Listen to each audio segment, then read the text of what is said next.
Good afternoon, everybody. Welcome to Chem 170 Organic Chemistry on this beautiful Monday afternoon. Boy, it's nice out there. I was out earlier. Ooh, it's really amazing. That reminds me of a story. Back when I was a junior in college, that's a long time ago, on April 14th, the day before taxes were due, we had a major snowstorm in April. Yeah, the 14th. We had something like close to 12 to 14 inches of snow in the city of Chicago. And the next day it warmed up and everything melted and it was flooded everywhere. And that was the only time in my lifetime did the IRS extend the due date for taxes by 1 day. In case you were a procrastinator like I am, I'll get mine in on Wednesday. This is one thing I procrastinate. All right, let's get going. Well, before I do that, I hope you all had a happy holiday weekend. As you can tell, I've been having a lot of matzo balls. If you don't know what that is, use Google and find out. All right.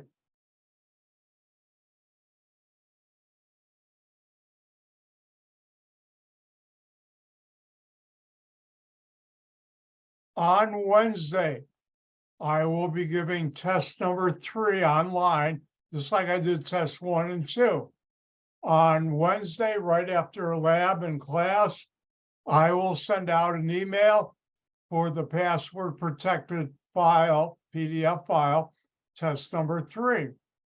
You'll have, what did I just do? Click on something I shouldn't have.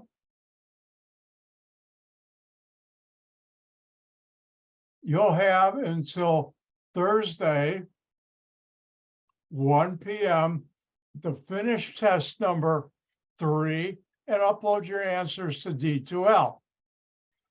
It should take about 40-45 minutes, but take as much time as you need. We don't have to go to lab after you finish the test.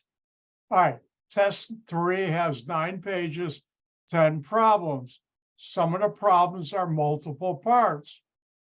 I've never will in Chem 170 use multiple choice.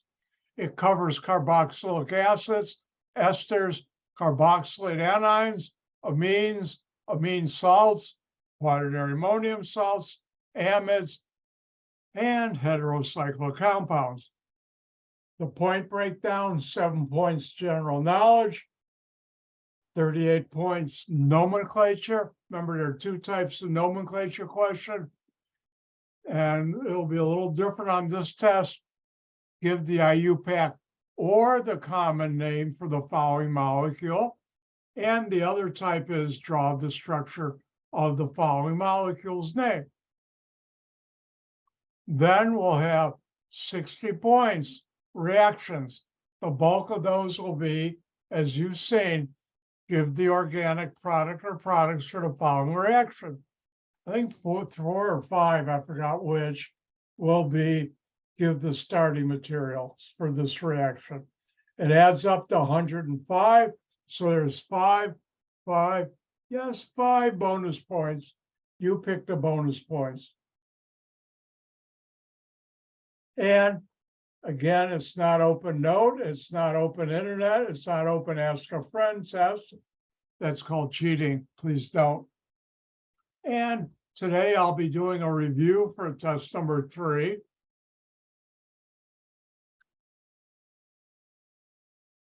And on Wednesday, we'll have our regular Zoom meeting, lecture, and lab.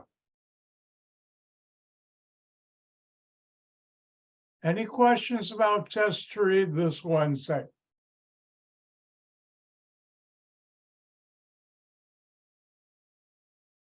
All right. Oh, that reminds me. Did you happen to get outside yesterday? I was doing yard work and everything. And some of the flowers, my neighbors have tulips coming up. Did you smell any of the flowers? If you did you think about esters?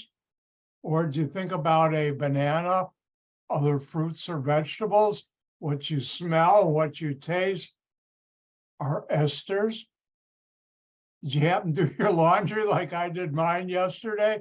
When you finish washing it, and I use the dryer sheets, it's better Did you put a fabric softener in there? Did you think about that's a quaternary ammonium salt? Did you happen to use a mouthwash that has a quaternary ammonium salt? It keeps your gums all nice and fresh and pain-free, like Dr. White. Remember, organic chemistry is all around you. I stole that from SpongeBob, not the organic chemistry, but he uses this in one of his episodes. I think it was Imagination with Squidward. And organic chemistry is all around you, and it won't hurt you to think about it when you're not in my lecture.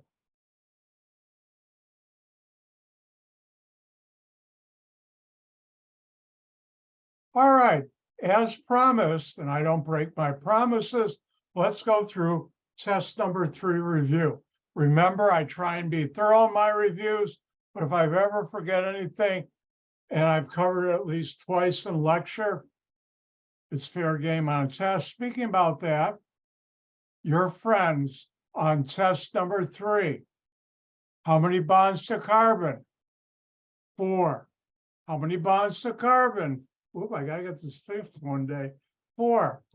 Next, do you break carbon-carbon single bonds? No. And something new, how many bonds to nitrogen? In amines and amides, 3. 3 bonds to nitrogen.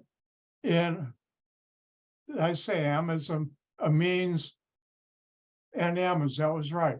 And in quaternary ammonium salts and amine salts, there are 4 bonds to nitrogen, almost said carbon. All right, let's go through the review. First of all, talking about carboxylic acids. Here's the general structure. Carbonyl, carbon double bond oxygen, hydroxyl group to the carbonyl, carbon R group. How do you name it? Find the longest chain with the carbonyl carbon, name it as an alkane. Drop the E, add ANOIC in the word acid. No number, because the carbonyl carbon is always number 1. Common names you should know.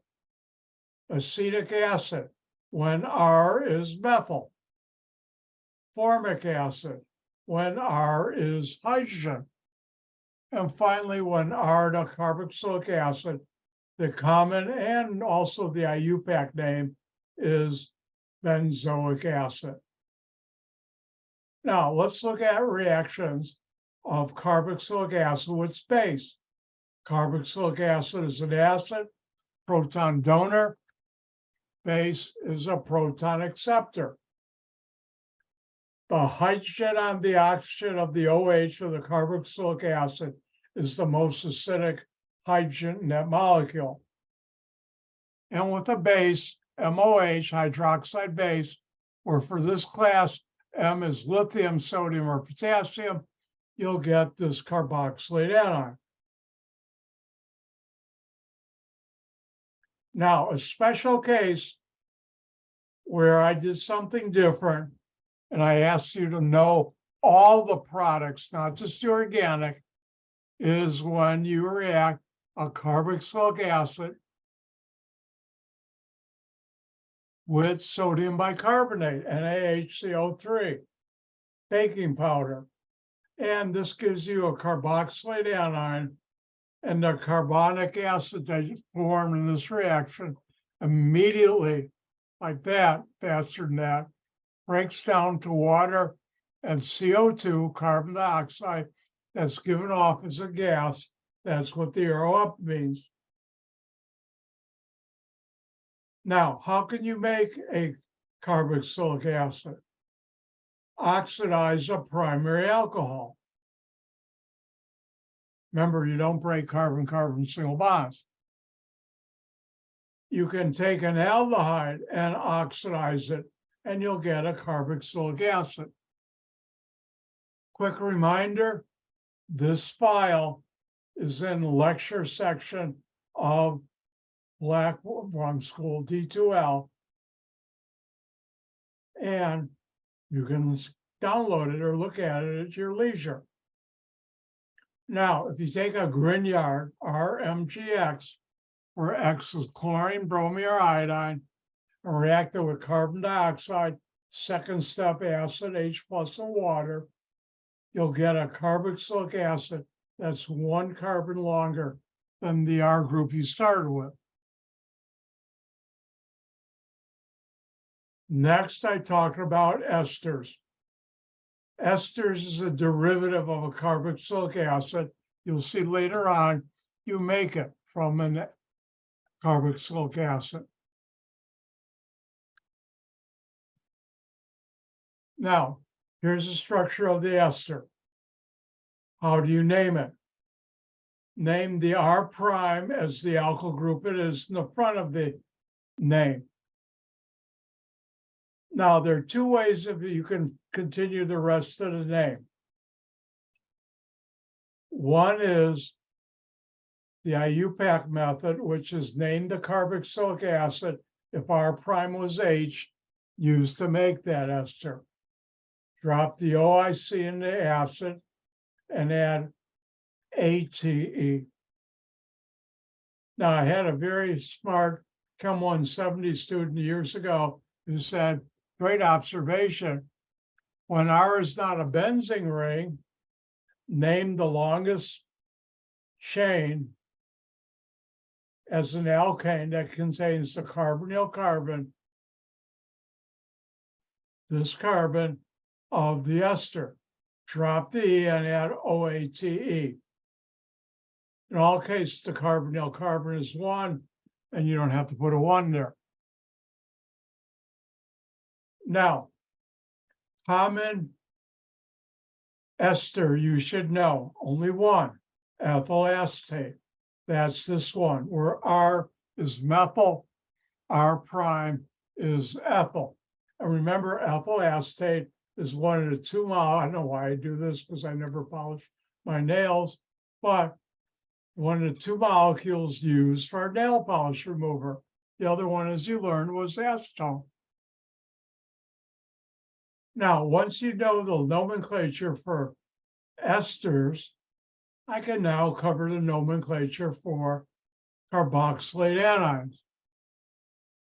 Name M plus as the element it comes from, like lithium, sodium, or potassium in front.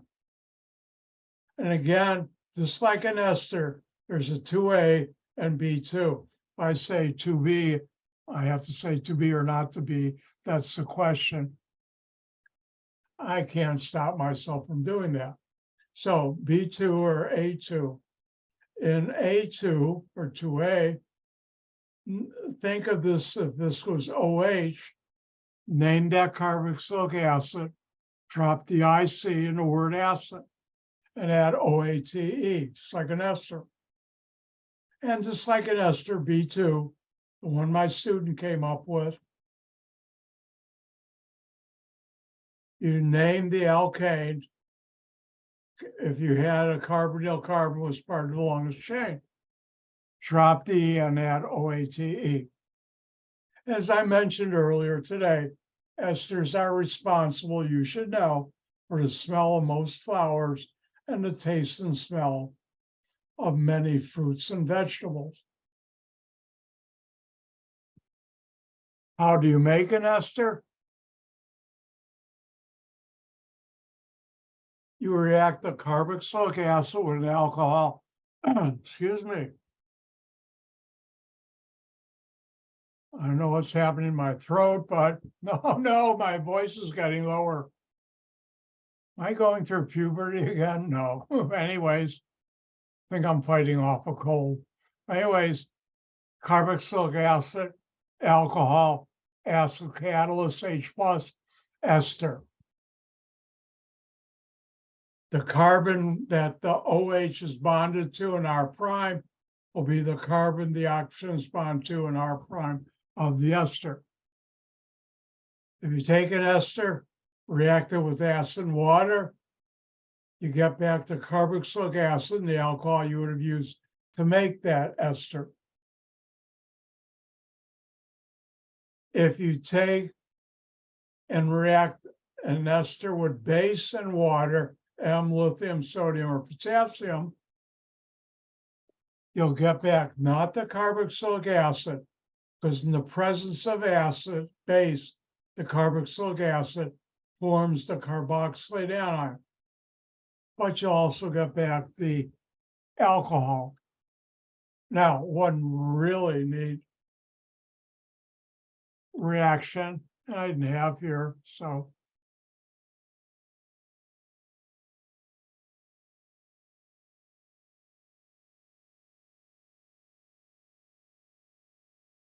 if you take an ester and react it with 2 moles of a Grignard, second step, acid and water, keep your eye on the carbonyl carbon because that's where the fun is.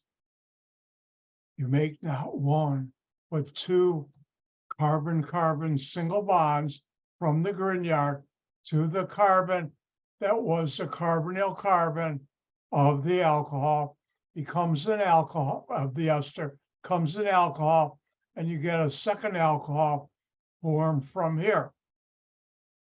And this is an amazing reaction because you can make not one, but 2 carbon-carbon single bonds. All right, new functional group time I started talking about. First of all, amines. An amine can be a primary, secondary, tertiary amine. I did not ask you to learn those names, but I did use them in class. How do you name them? Nobody uses the IUPAC name for this. You don't have to, and you use the common name. Name each R group as the alkyl group it is in the front, and then add the word amine at the end. Now there's a special amine you should know, aniline. That's when you have a benzene ring on a nitrogen. Now in amines, remember nitrogen has 3 bonds to it. So if you don't, you replace it with hydrogens.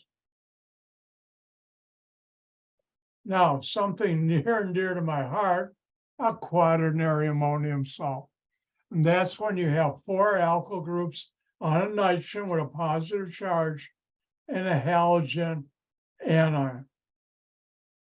And if you remember, I have a number of patents in quaternary ammonium salts, and I'll pay for a couple of cars and my mortgage. And I work for a company that the main use for our quaternary ammonium salts, not the only, was as a fabric softener, and the other antimicrobial. Now, how do you name them? Name each R group as the alkyl group it is, and put that in the front. Then add the words ammonium halide at the end. And halide, if X is bromine, Br minus, it's bromide. If X is Cl, chlorine, Cl minus, it's chloride.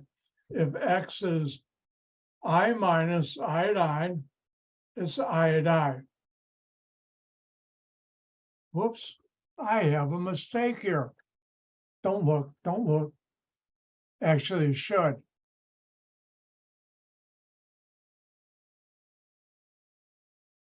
And here we have a quaternary ammonium, not quaternary, an amine salt, which I have to sometime, whenever I'll fix this. And you have 3 R groups and a hydrogen. Now note, R prime and R double prime can also be hydrogens, 1, both, or none. And you have an anion, halogen anion. And now, guess what? You name them the same way as quaternary ammonium salt.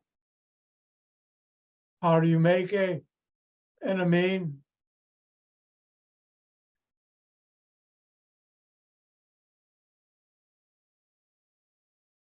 To make them primary amine, take an alkyl halide, react it with ammonia in the presence of base. X can be chlorine, bromine, or iodine. The carbon with the halogen is the carbon this nitrogen will be bonded to. The carbon with the halogen in R will be the carbon this nitrogen will be bonded to. And remember, there are 3 bonds to nitrogen. That's why you have two hydrogens. To make a secondary amine, and I'll never ask what's a primary, secondary, or tertiary amine on test or the final, you take a primary amine,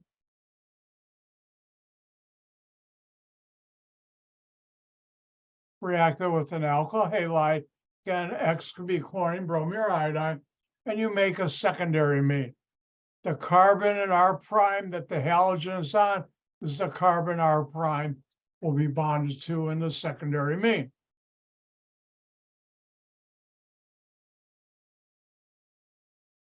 Did I forget? Nope, I didn't. And if you take a secondary amine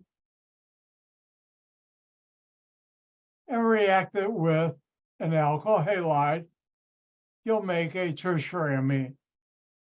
3 R groups on the nitrogen. And again, the carbon in R double prime that has the halogen will be the carbon in R double prime that has the nitrogen on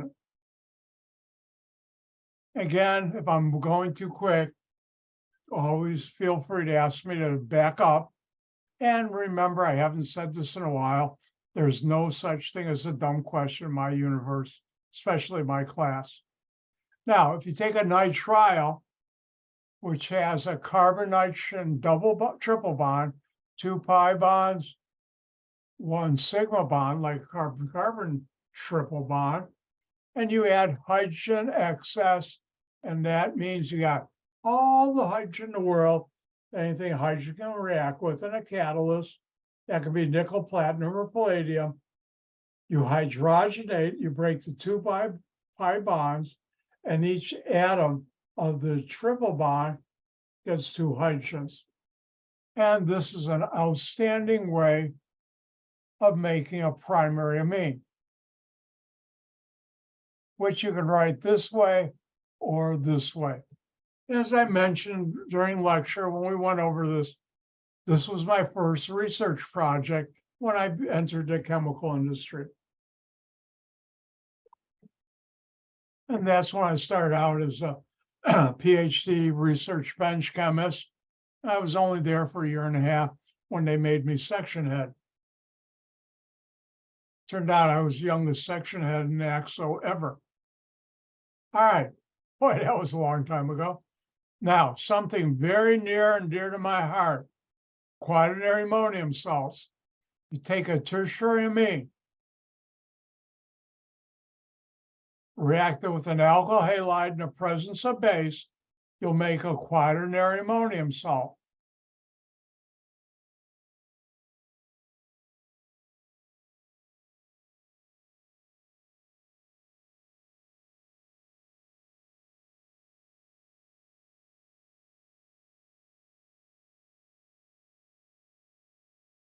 And the carbon R triple prime is got the halogen, will be the carbon R triple prime has the nitrogen bonded to. Now, amines are bases. That means they're proton acceptor. And if you take a primary, secondary, tertiary amine, R prime and R double prime, one, both, or none, can be hydrogen, reacted with an acid of HX, like hydrochloric, hydrobromic, hydroiodic, you will form an amine salt. Next, I talked about amides, another area near and dear to my heart. I solved some problems so they weren't patented because we kept them as trade secrets. I can't talk about it. Well, I can talk a little about it. Amides. And amides is where you have a carbonyl with an R group and a nitrogen, and on the nitrogen, R prime and R double prime. R prime and R double prime, one, both, or none, can be hydrogen. This is an amide. And it's my gift to you.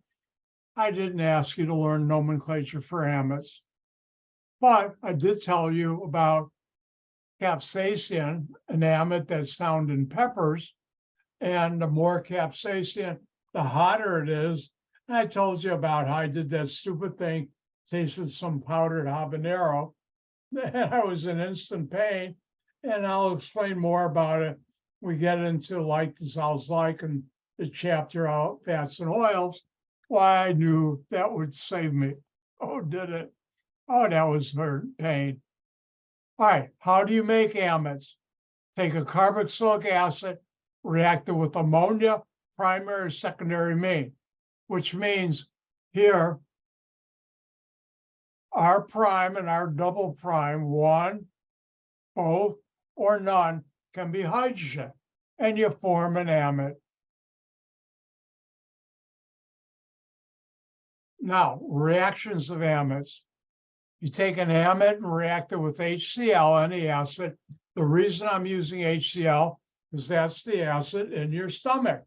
And when we get into proteins, we'll find out proteins are really polyamides, and that's how your stomach breaks down protein amide linkages to form amino acids. Now, in this case, with a regular amide, you have HCl and water.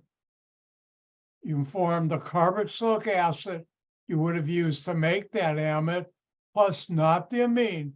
Because you're in acid,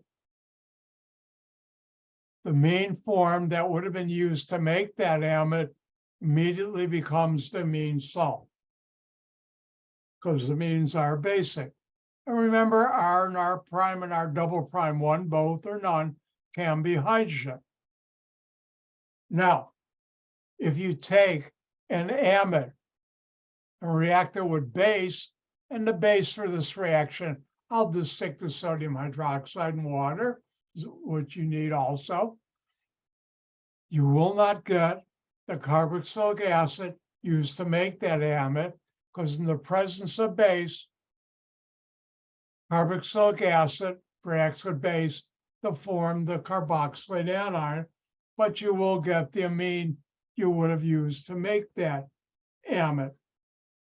R prime and R double prime, one, both, or none, can be hydrogen. Next, I talked about heterocyclic compounds, and all I'm asking you to know is one, what is a heterocyclic compound? That's a ring with with carbon atoms and other atoms such as oxygen and nitrogen. I've asked you to only learn the structure of one heterocyclic compound, and that's pyridine. And that's like a benzene ring with one of the carbons replaced with nitrogen. The end. Any questions about test number 3 material?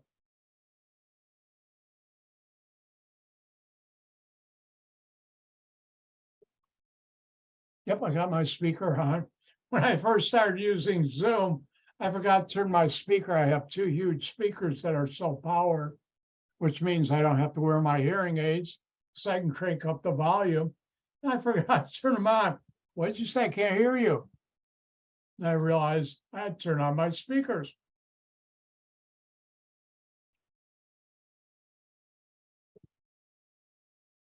You know something? After that amazing holiday weekend, I think you need a pick-me-up. Let's play that fun game, circle and name the functional group, 2 points each.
And there you go.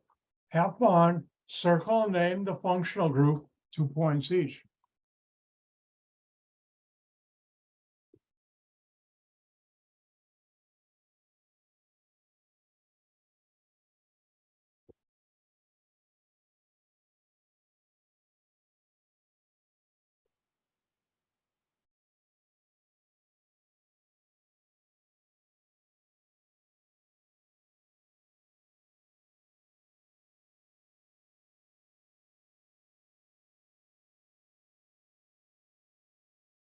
I hope you all having fun playing this fun game. If I say the word fun enough, you'll believe me. I'm brainwashing you.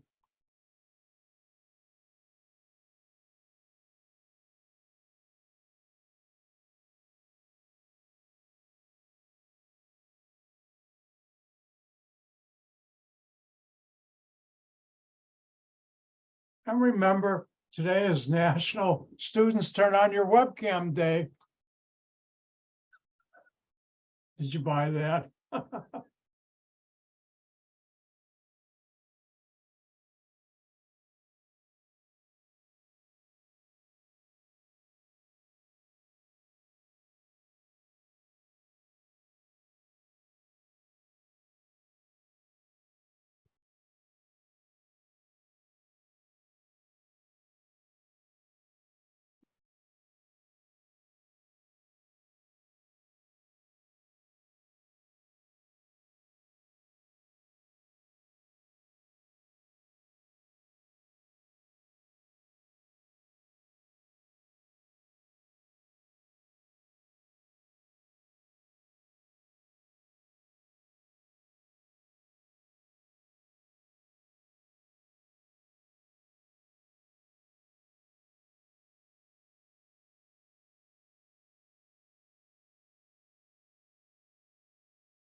And please be patient. I try and give everybody time to finish.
All right, well, one person is finishing up. Let me just remind you, on my test, it will always be true. And what's always going to be true? Every question on my test, the concept behind that question, I've covered at least twice, usually a lot more in class. And don't forget, do the practice problems. We've already gone through them all, but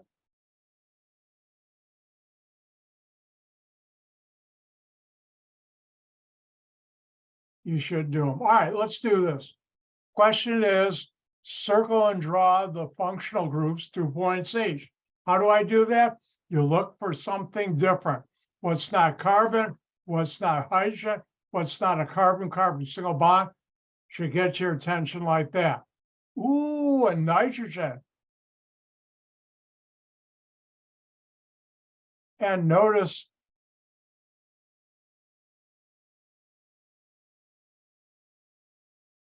this nitrogen has 2 R groups and a hydrogen. Here are prime and our double prime, 1, both, or none can be hydrogen. And what is this? It's an amine.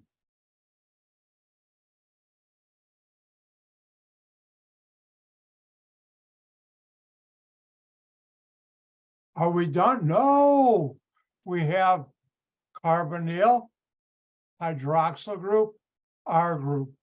What is this?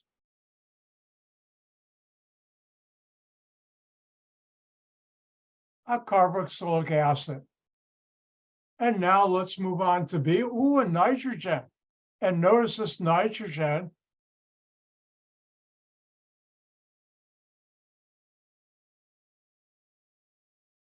remember, this is a 3, has 4 different groups on it. And you have a chlorine anion, where X can be chlorine bromiodine. And what is this? My favorite functional group, one of them.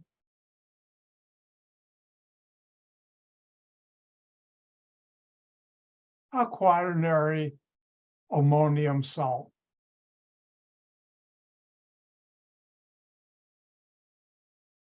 Are we done? Oh no, oxygen's here and here. What's this? R group, carbonyl, oxygen, R prime. It's an ester. I don't know if I mentioned, but I have a photographic memory. I can remember things. I can close my eyes when I was 5 years old. Not everything, but a lot. And other places, whenever I say the word ester now, back when I was teaching the same course a number of years ago at College of DuPage, I had a student whose name was Esther. And every time I said Esther, like I just did, her head would snap. Did you call on me? That was fun. Very, very good student she was. All right, let's get to C. Are we done? No. What's different? Oxygen, double bond to carbon with nitrogen, carbons on it, here and here.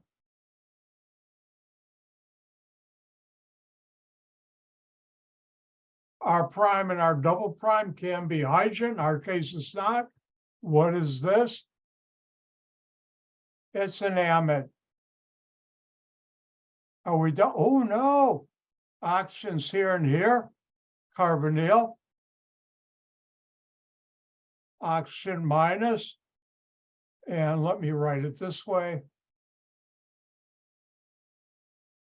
Cation, carbon's here. What is this?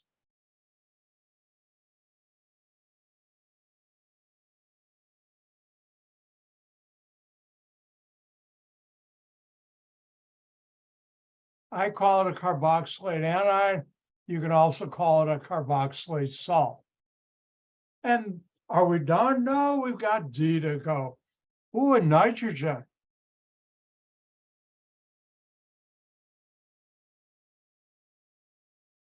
And a halogen anion. And notice the 3 hydrogens, meaning I can write it this way, where our prime and our double prime can be hydrogen or not. In this case, they are. And what is this whole molecule?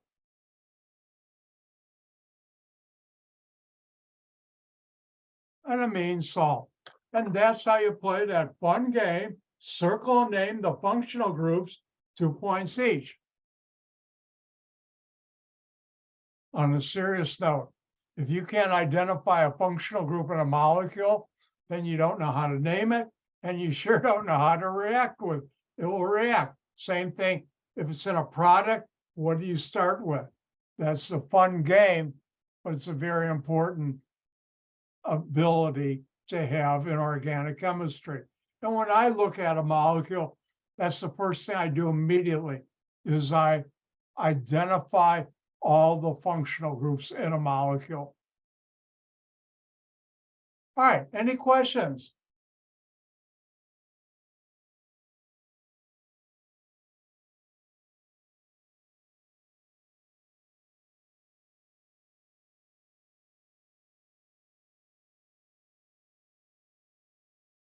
All right, we are talking about fats and oils.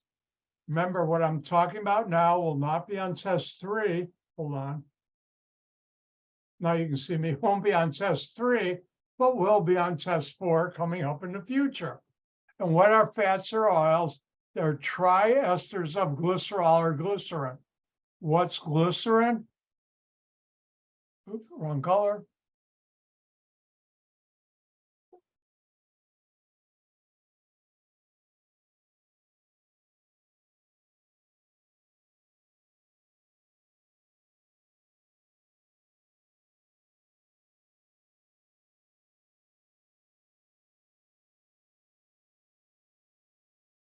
And this is glycerin. Nobody, your book does, but nobody else calls it glycerol. And it's sometimes called triglycerides. And in a couple weeks, I'm going to have some blood tests for some tests I need to check out if I have any problems going on in my body. And one of the things the doctor will check for, the blood test will show, is my triglycerides, how much fat and oil in my diet. And from it's been a little more than that. When I first had this done with this at this practice, my triglycerides were way too high. It would kill me if I hadn't changed it. And I lowered it by having less fats and oils in my diet. Now, I talked about, but let me review something.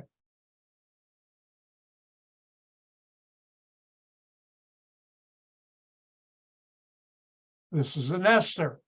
Now, oil chemists, and not the kind that comes from the ground, oil chemists, those type of chemists are called petroleum chemists.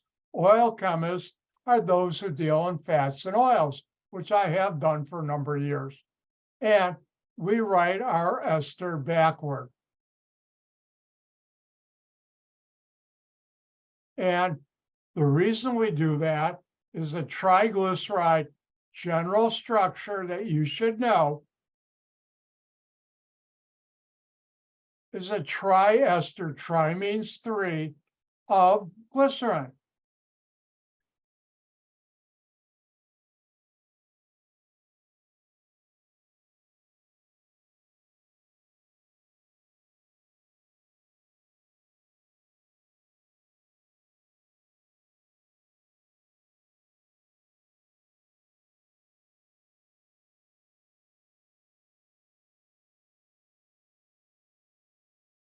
And you should know all fats and oils have this structure.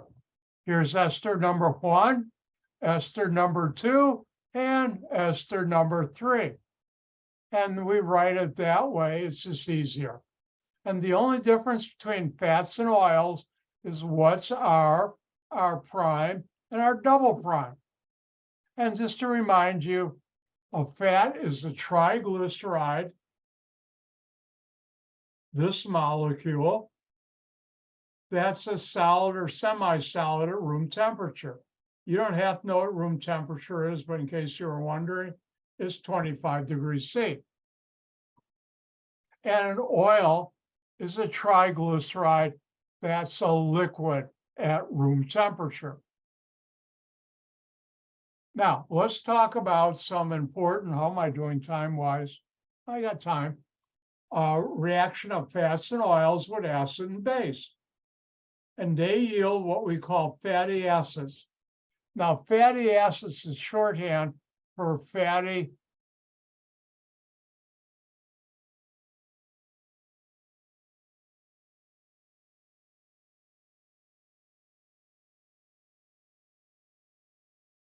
carboxylic acids. Those are just carboxylic acids that are found in fats and oils. And organic chemists are lazy. We say, oh, let's just call it fatty acid. And glycerin, I showed you right here.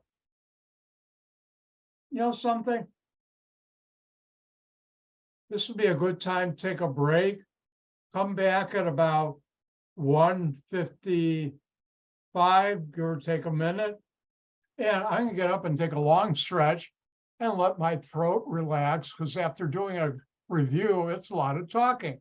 So come back in about 5 or 6 minutes and we'll continue.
All right.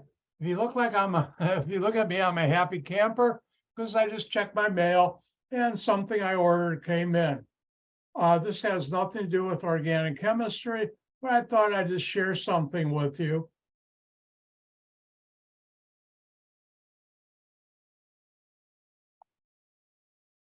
Let me first of all log out of here.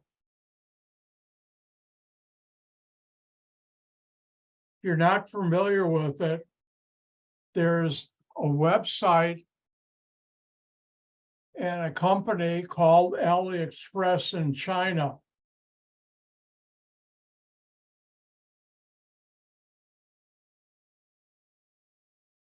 And this is probably the best place nowadays to get electronics. It's cheap, or I shouldn't say cheap, inexpensive, and most of them, not all, are low or very zero shipping. And this company I've ordered from a number of times. And this is for my electronics hobby. This is a or microcomputer.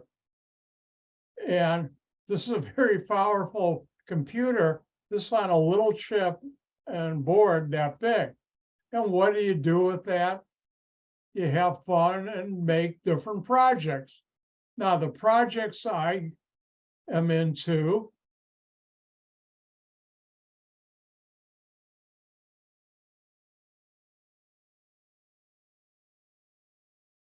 are, this is my LED web channel, ChemDoc77.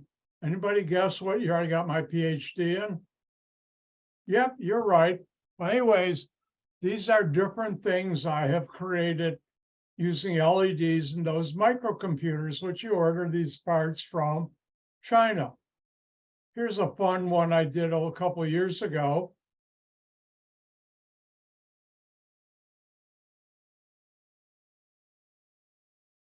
And that was in my window a couple of those for Halloween. I still put it up.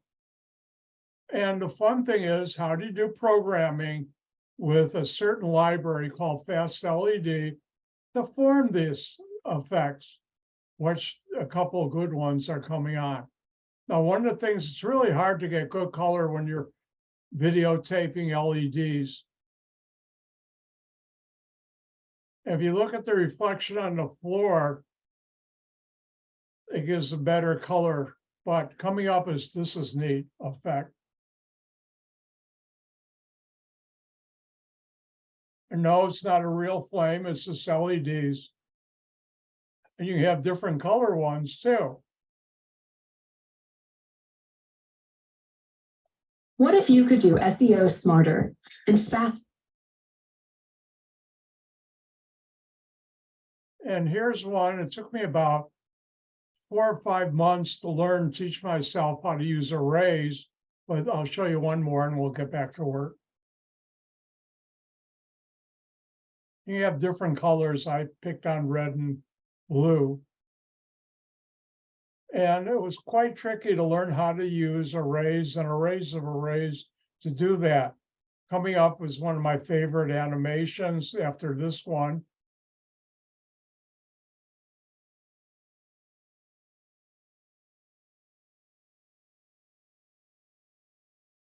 This took a long time to figure out how to do that, program it. Watch this. As soon as this is done, watch this one.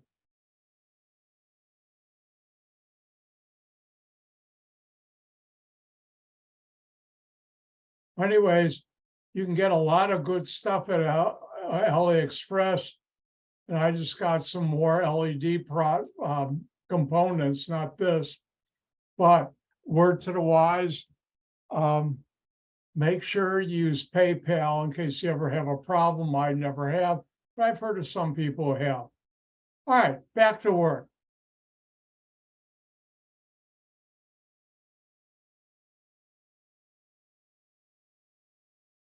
Now, we were talking about the reaction of fats or oils with an acid or base. See board. Oh, I better get to work.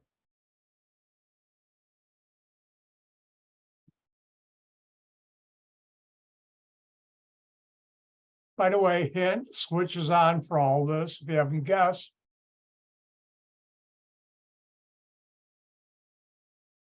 Now I'm going to write it backwards, but you learn. And this acid, let's make it HCl, because that's what's in your stomach. Now you learn, for hopefully you will, for test 3 coming up, you get back the alcohol plus the carboxylic acid you would have used to make that ester. This is an ester. So if you take an ester, acid hydrolysis, acid and water, get back the alcohol, the carboxylic acid. Now, I just had that turned around when I taught you as a synthetic organic chemist. Now I'm teaching you this as an oil chemist. Did I tell you the American Oil Chemist Society, AOCS, is located in Champaign-Urbana? Why? Cattle country. And you'll understand why I just said that. So let's look in general.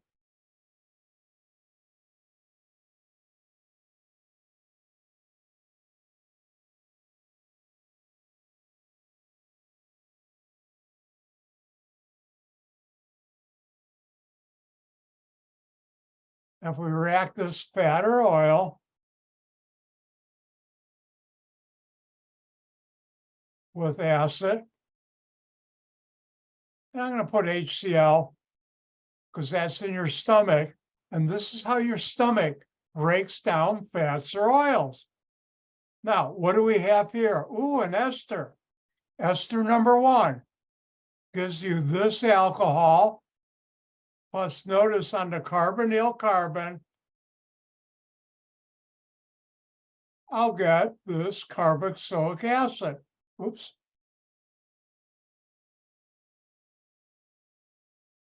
Next, ester number 2. What's R? CH. So I'll get this alcohol, and this part will give me this carboxylic acid, which we call fatty acids because they're carboxylic acid from fats and oils. Finally, ester number 3 will give me R as CH2, but it's connected to this carbon, so you don't break carbon-carbon single bonds. And you'll get this alcohol, which together makes glycerin. And you'll get a third fatty acid. So when you take a carboxylic fat or oil and react it with acid and water, especially like in your stomach, you'll get glycerin plus fatty acids. These carboxylic acids, and I'll talk more about it later in this chapter, are called fatty acids because they're carboxylic acids that come from the hydrolysis of fats and oils. And this is going on in your stomach. If you had anything for lunch or breakfast with fats or oils in it, if you had bacon for breakfast, I don't eat it anymore because I'm trying to keep my my triglycerides down. Or if you had a hot dog or hamburger for lunch, it has fats or oil in it. And in your stomach, you made glycerin fatty acids. All right, let's look at base hydrolysis, also called saponification of an ester.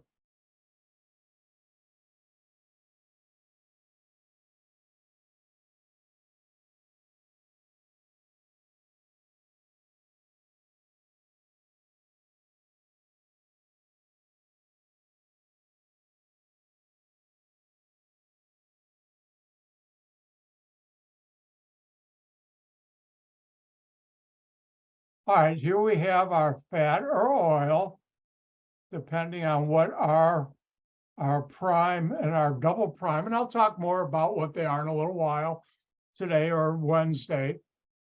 And the question is,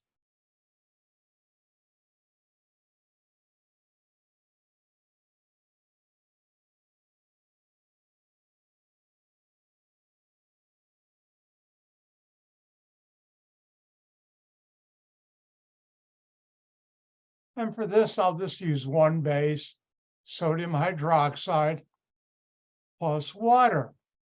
And for test number 3, if I take an ester and write it backwards like this and react it with sodium hydroxide and water,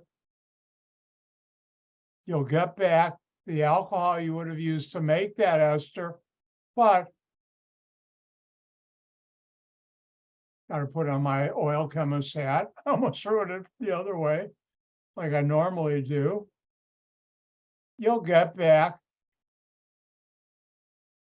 the carboxylate anion of the carboxylic acid you would have used to make this ester.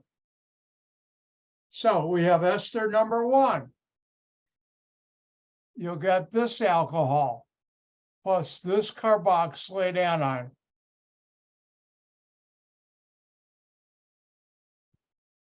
Ester number 2. You'll get this alcohol, R now is CH, bonded to other stuff, but it's an alcohol. And the second ester has this R prime on the carbonyl. So you'll get this carboxylate anion.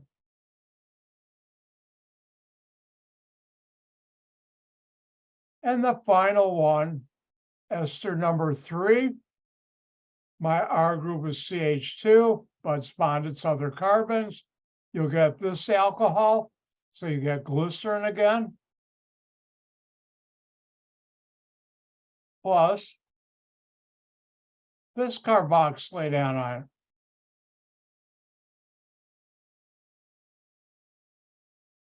And the reason why it's called saponification of an ester is in olden times, and even today, there's people sometimes will do it. This is called sodium hydroxide.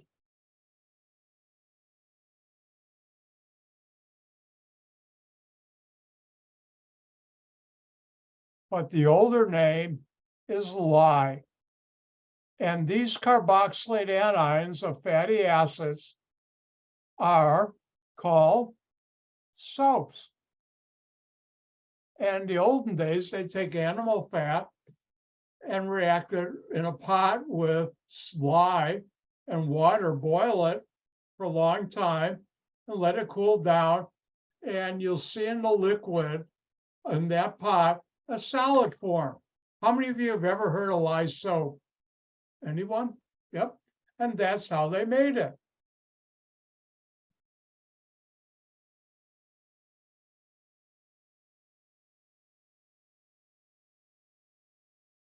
Again, as I promised, no new general reactions. Now, let's talk about the carboxylic acids formed from acid hydrolysis or fat or oil, and they're in your stomach. Now, switches off. I'm not going to ask on a test what's a fatty acid. Now, they're naturally occurring carboxylic acids with unbranched carbon chain. Mother Nature doesn't like for fatty acids branching. She doesn't, and she doesn't use it. And they're always even number of carbons. So if we have a fatty acid, which comes from a carboxylic acid from fats or oils, this carbon plus this is always going to be even. Always. You find an example will be rich beyond my wildest dreams. You aren't going to. And it's generally from 10 or 12 to 26 carbons.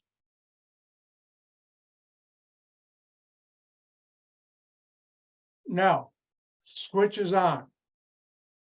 There's saturated fatty acids.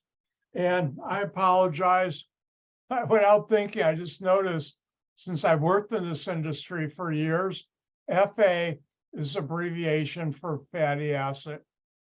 Sorry about that. I didn't even notice it until this now. And what's a saturated fatty acid? That's a fatty acid with carbon chain in which all carbon, this is important, carbon-carbon bonds are single bonds. If you were to put down which all bonds are single bonds, I'll mark it wrong. because a carboxylic acid has a carbonyl. Now, you should know the structure of stearic acid.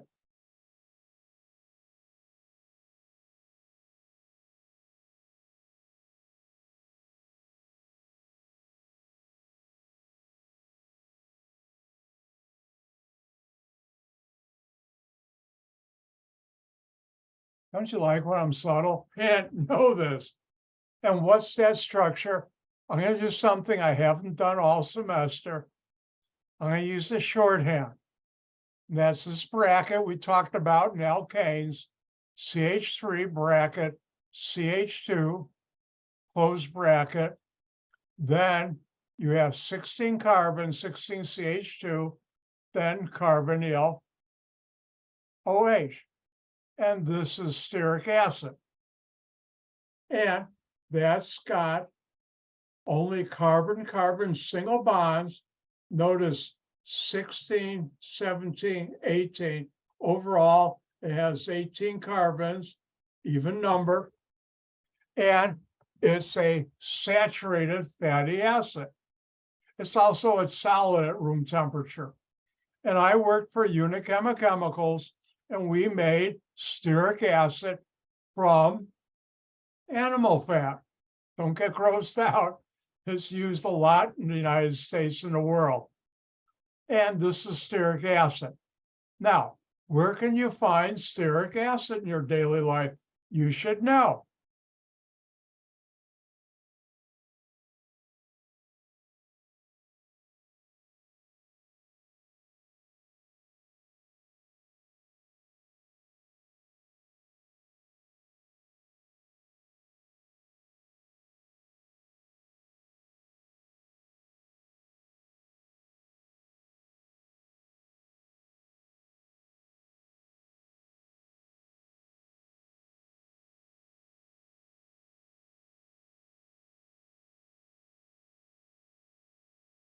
And good candles, high quality candles, 50% of the candle's weight is made from stearic acid. The other is paraffin wax, it's long chain hydrocarbon.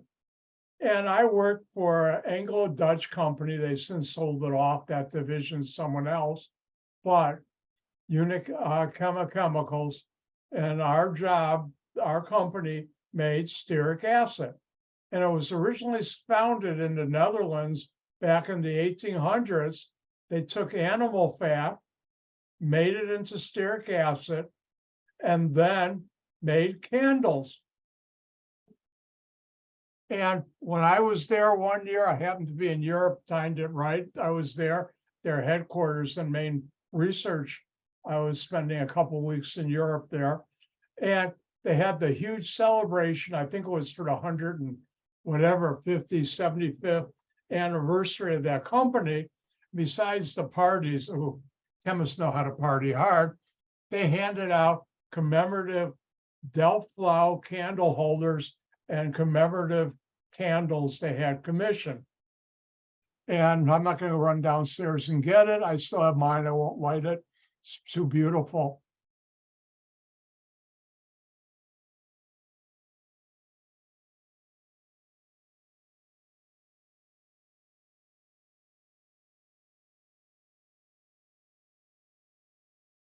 And where was this located? In the city you spell Gouda. Americans pronounce it Gouda. No, it's Gouda. And I'm not going to get a picture of it. But you see the picture? Let me make sure you're seeing it. You are. See the town hall with the red shutters on it? I have a picture of me standing right in front of the door at the top of those steps. This is solid, it looks like water, it's not. And when I worked there, I would live, I had a hotel room in The Hague, Den Haag.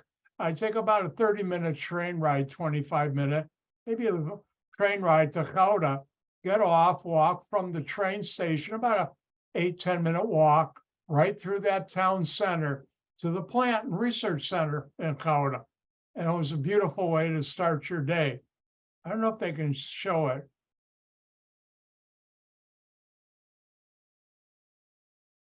Now, this, I think, is the cheese warehouse that was old before Columbus set sail. It's been rebuilt a couple of times. They can't see it in the town center, but they had a really tiny, small candle shop that made hand-dipped candles. I think I showed you it. Did I show you the candles? They're about this, I mean, really big, and they're about this diameter. I've only used one. The others are too beautiful to use. Really amazing. And they also had, it's Gouda, a big cheese shop.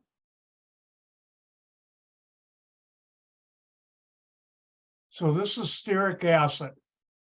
Now, hint, well, I better be not get lazy.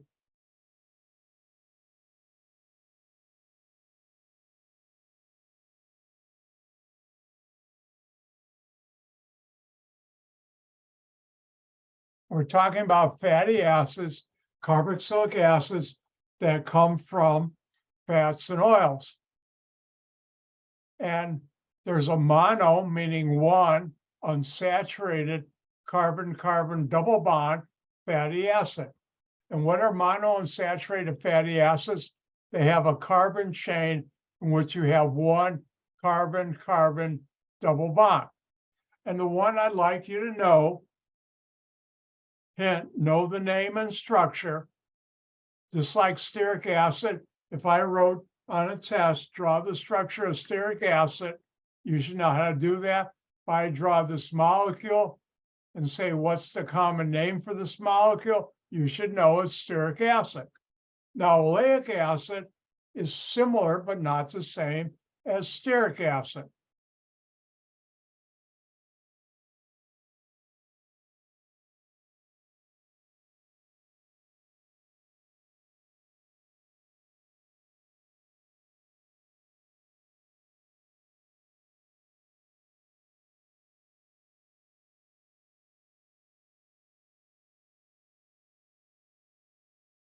Now, this is the structure of oleic acid. And you should know it. Hint, see, it even says it on the slide. Know this. An oleic acid, 1 plus 7 is 8, plus 2 more is 10, plus 7 is 17, plus this carbonyl is 18. It also has 18 carbons, just like stearic acid. However, at C9, carbon number 9, remember this is carbon 1, it's a carboxylic acid, there's a double bond. And this double bond can be cis or trans. And this is oleic acid. And this stearic acid is a solid at room temperature.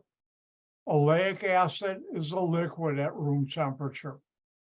And the company I work for, Unichem Chemicals, we made oleic and stearic acid to the tune of about 2 million pounds each a week.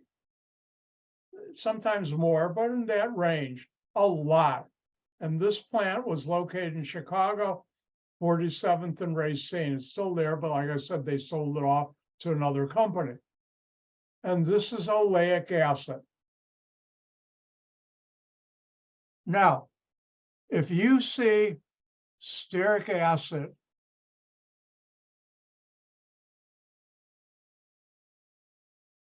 or oleic acid, and you make it into a simple ester, you drop the IC in the word acid,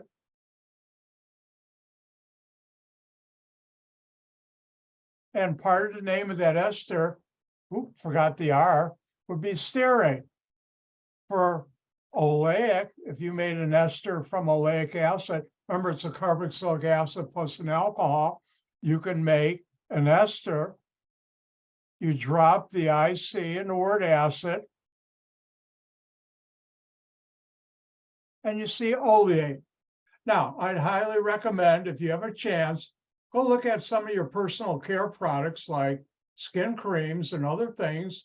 And if you see the word stearate or oleate, those are esters from stearic and oleic acid, which came from fats and oils, mainly fat.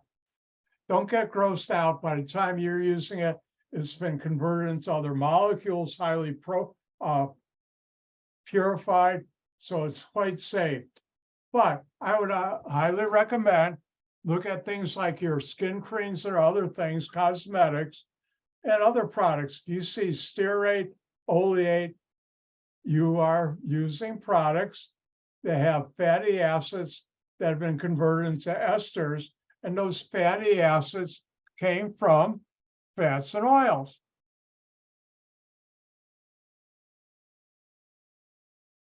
Now, switches off.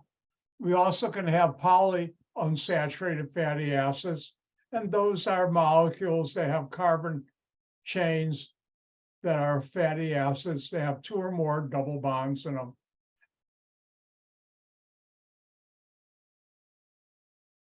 Now, as I said, the double bond in a fatty acid that has an unsaturated fatty acid can be cis or trans.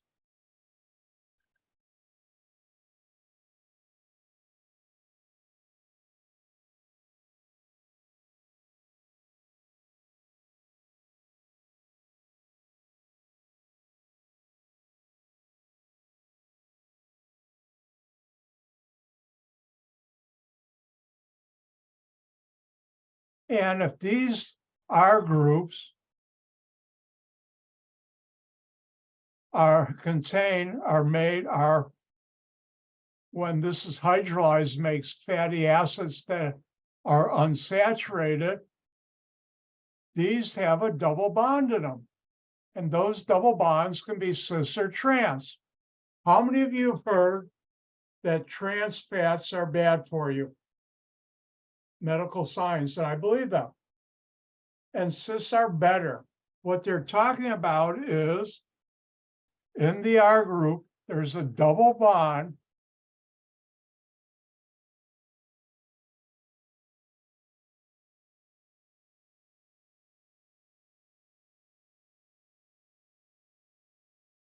when the hydrogens are opposite as trans. That's not good for you. When the hydrogens in the double bond in the R prime or R double prime are on the same side, squiggly lines means the rest of the molecule, that's cis. Now, why that is, I have no idea. I have some conjecture, but I'm not sure. I'm not going to throw out conjecture. But I do know cis and trans, it makes a difference. That's what medical science tells us, and I believe it. Unlike that judge in Texas who doesn't believe in science. I'm not going to go down that road, sorry. But anyways, a couple of years ago, more than a couple, I was going to ECC, the campus, before the pandemic, and I got off on, 20? And as I'm driving on McLean toward the ECC campus, there's a stoplight. I'm stopped there and I look over. There's this huge Frito-Lay's truck. And on the side of the truck is a picture of Frito-Lay's regular potato chips. Something very dangerous to me, especially the sour cream and onion. Dangerous beyond danger. That stuff evaporates. A big bag doesn't last more than a day in my house once it's open. So I rarely buy it except on special occasions. And up in the corner back then, when they were just starting to advertise, contains 0 trans fats. I looked at that, I started laughing. Why? Because I figured I was the only one around that truck who knew that meant there was a double bond in the R groups of the triglyceride, that the hydrogens are on the same side, cis, not on opposite side. And the next time you're in a grocery store or a place that advertising that, you can tell your friend, neighbor, loved one you're with, that means the R group in the triglyceride has a double bond, the hydrogens on the same side. People won't like hearing organic chemistry in supermarkets, but it's true.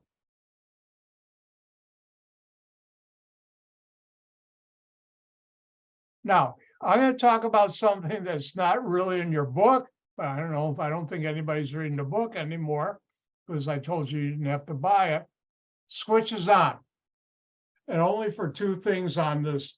Now, when we talk about fats and oils, there's different types of fats and oils.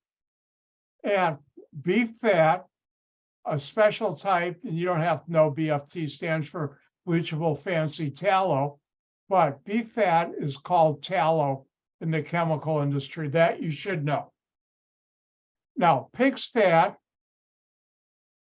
has two different qualities or types you can get: yellow grease and white grease.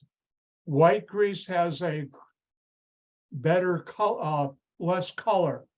When we talk about color, if you look at water, you don't see a color. Actually, it is. It's called APHA. They use that for cosmetics. But when you get into fats and oils, there's different colors, and one's Gardner. The other is Lovabond, obviously. I worked in this area. And the white grease is more clear like water, but still has a slight tinge of yellow to it. The yellow grease has got yellow to it. And in the book, they call it lard. If you are a practicing industrial organic chemist in fats and oils, lard is just used in cooking. People who wrote that book didn't know this industry. Now, when I was at Unichema, we bought about 2 to 3 million pounds a week of yellow grease, white grease, or tallow. And part of my job was to work with the purchasing agent to make sure what we were getting was good quality and at a good price. And we'd buy about 2 to 3 million pounds. Well, it turns out yellow grease and white grease coming from pig's fat are a few pennies less per pound than tallow. But tallow is more prevalent. You can buy more on the market. So whenever our purchasing agent could buy yellow grease, white grease, I'd make sure, let's buy it. Because if you're only saving 2 or 3 cents a pound and you're buying 200 million pounds, that adds up. That reminds me, because at one point it was hard getting tallow in Europe, we had companies in Europe. President of the company called me up and said, in the United States, could you work with our purchasing agent and set up our factory in Gouda? And he pronounced it wrong. He said Gouda, but it's really Gouda. Needs 2 million pounds of tallow shipped to them as soon as possible. And I have worked with the purchasing agent to have a deep sea tanker or ship 2 million pounds of tallow from New York City to Rotterdam, and later on it was shipped by truck to Gouda. And it was an interesting project. I did it a couple times after that because I had to get a contract lab to take a sample in New York before and after that ship was loaded, before it shipped. And they sent me a sample of each by FedEx overnight. I had my lab analyze it, and they also analyzed it. And it was a good lab I'd found, and it was valid. And once it got to Rotterdam, it was analyzed again before it was unloaded. And I worked with the QC manager in Gouda, who had someone get samples. It was interesting because that's a lot of money. All right, other oils you might be familiar with: coconut oil, soybean oil. Corn oil is mixed with other vegetable oils to make vegetable oil. Olive oil, which I'm not a big olive oil fan, but it's a very popular oil for cooking. And finally, one you've never heard of. How many of you have ever heard of rapeseed oil? I see one person. It's not called that in the United States. The rest of the world, it's a very inexpensive, probably the most inexpensive or least costly cooking oil. And it's made in different places. One of the biggest suppliers of rapeseed oil is Canada. And they were trying to sell rapeseed oil in the United States. And the American housewife said, I don't know if they went, rapeseed oil? I don't like that. I'm not going to buy it. And some very smart marketing agent who was working for this consortium of rapeseed oil manufacturers in Canada said, well, we're in Canada and it's oil. Let's call it canola oil. If you go into your local supermarket, you'll find canola oil, which the American housewife would buy, but they wouldn't buy rapeseed oil. Now, from this slide, what should you know?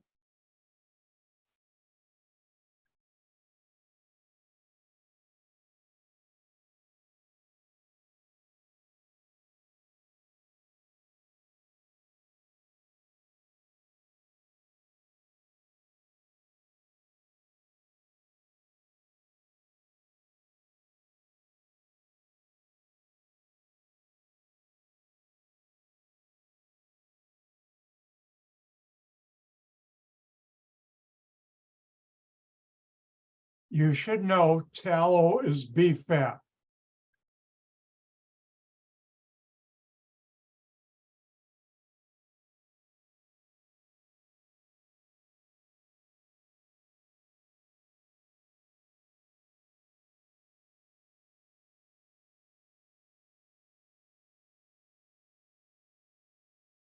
You should know yellow grease and white grease are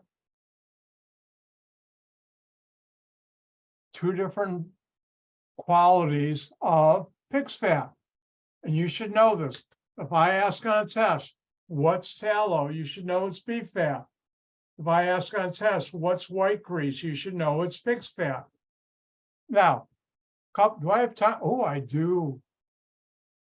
Couple interesting stories.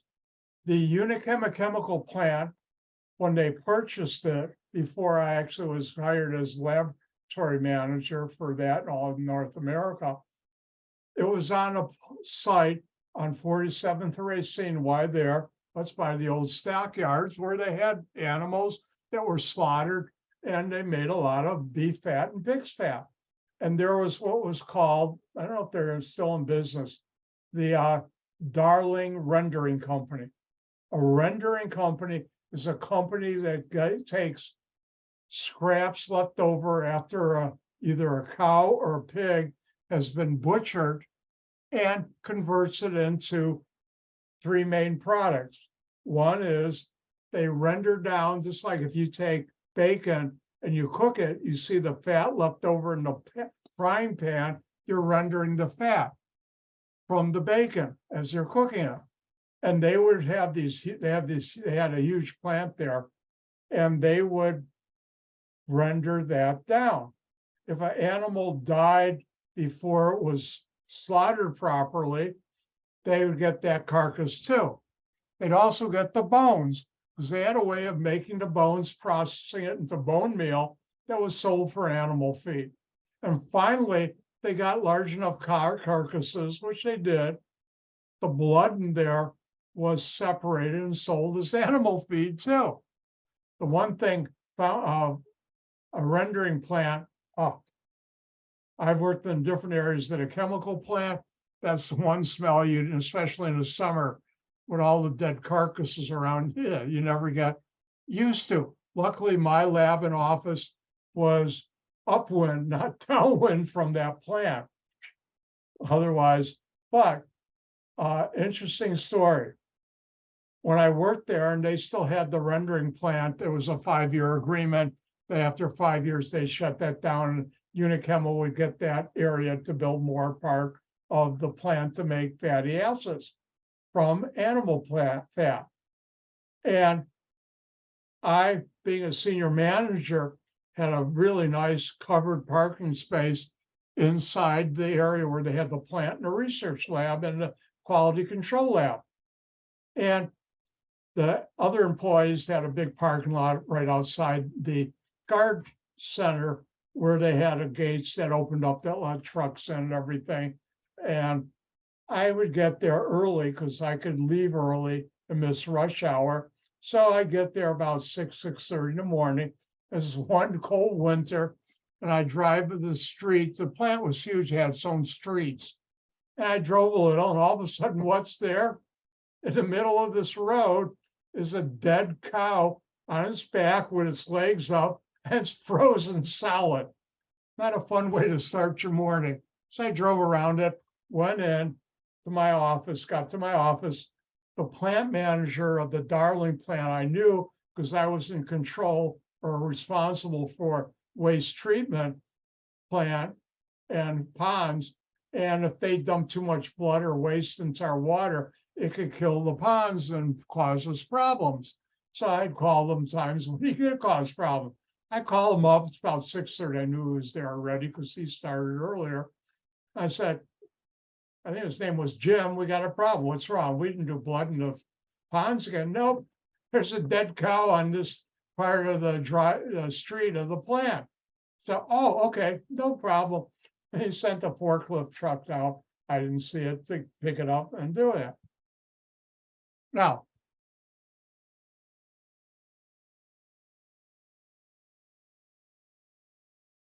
switches off, but here's some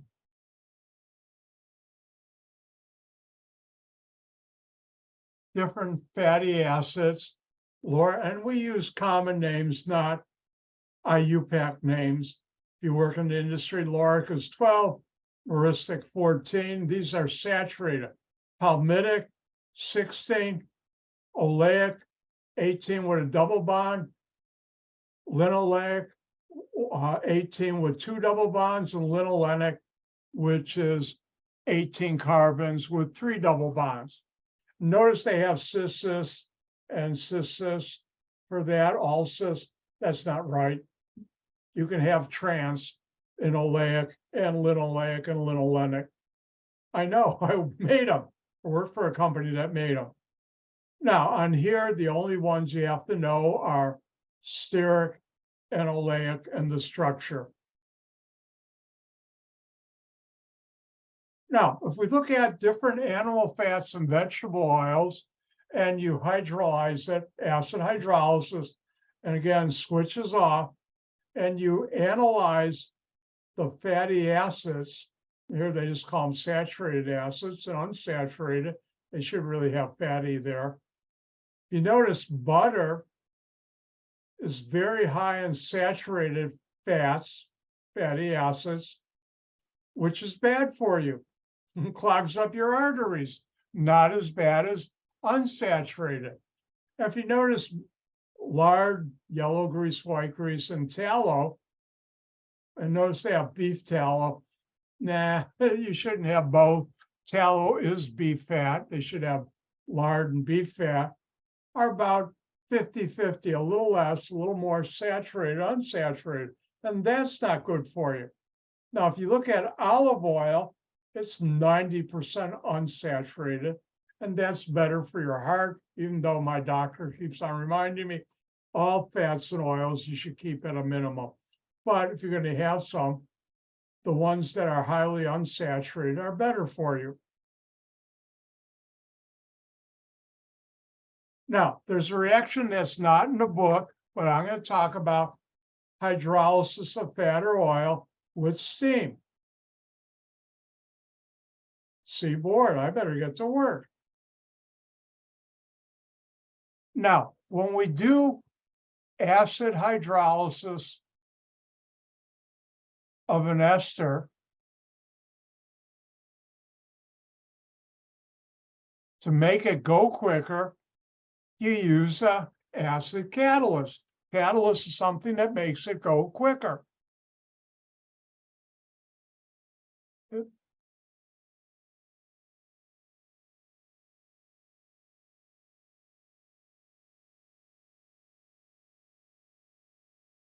Now, how can you make a reaction go quicker? One is a catalyst. Another, there's a rule of thumb, which is true about 98% of the time. For every 10 degrees, you increase the reaction temperature, the reaction rate doubles.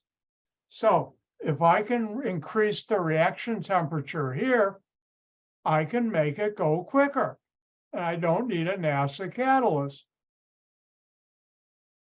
And what's hot water?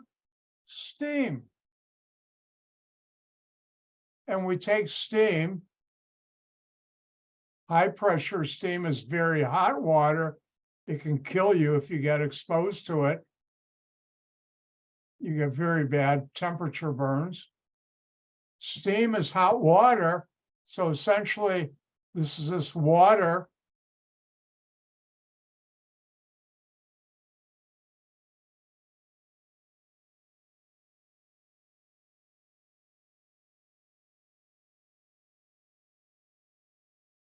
at a high temperature. And just like this reaction, but you don't need acid catalyst because you're using steam.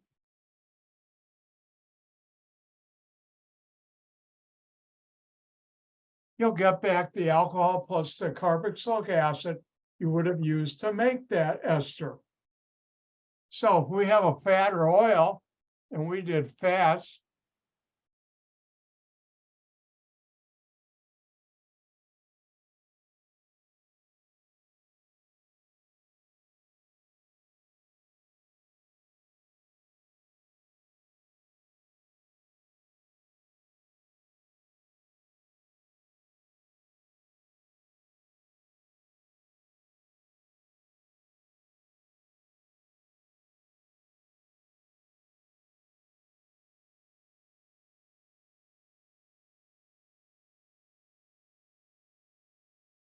on a test, I'm not going to put this, but I will put this. Take steam and react it with a fat or oil. Ester number 1. You'll get this alcohol plus this carboxylic acid or fatty acid. Now that you know what that means. Ester number 2. R is CH. You'll get this alcohol.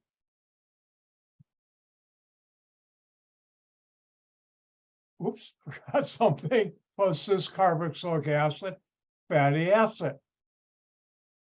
And ester number 3, you'll get this alcohol plus this fatty acid. And what you get is glycerin plus, now you know this term, fatty acids, which is short for fatty carboxylic acids. And when we were at Unichem, this is how we did this. We did this, and then later on, we separated the different fatty acids into stearic and oleic acid. And we also purified the glycerin, which you can sell at a good profit. Now, if I look at the time, it's time for a break. So let's take a break. I've got an interesting story to tell you when you come back. And with that, I'm going to take about a 5-minute break, and I can get up and stretch. See you in 5.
I mentioned, let me show you on the slide.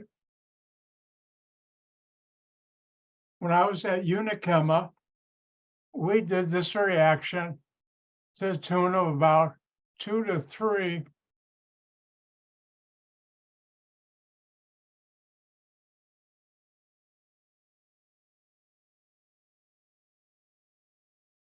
2 to 3 million pounds. Yes, million pounds a week.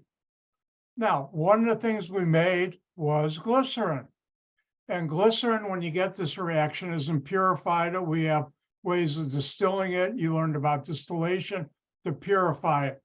I've never tasted it, but in the industry, when it's crude glycerin, it's called sweet water.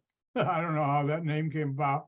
But anyways, one day the president of the company in the United States came to my office and said, you know, if we could get our glycerin certified kosher, we could make a lot more money.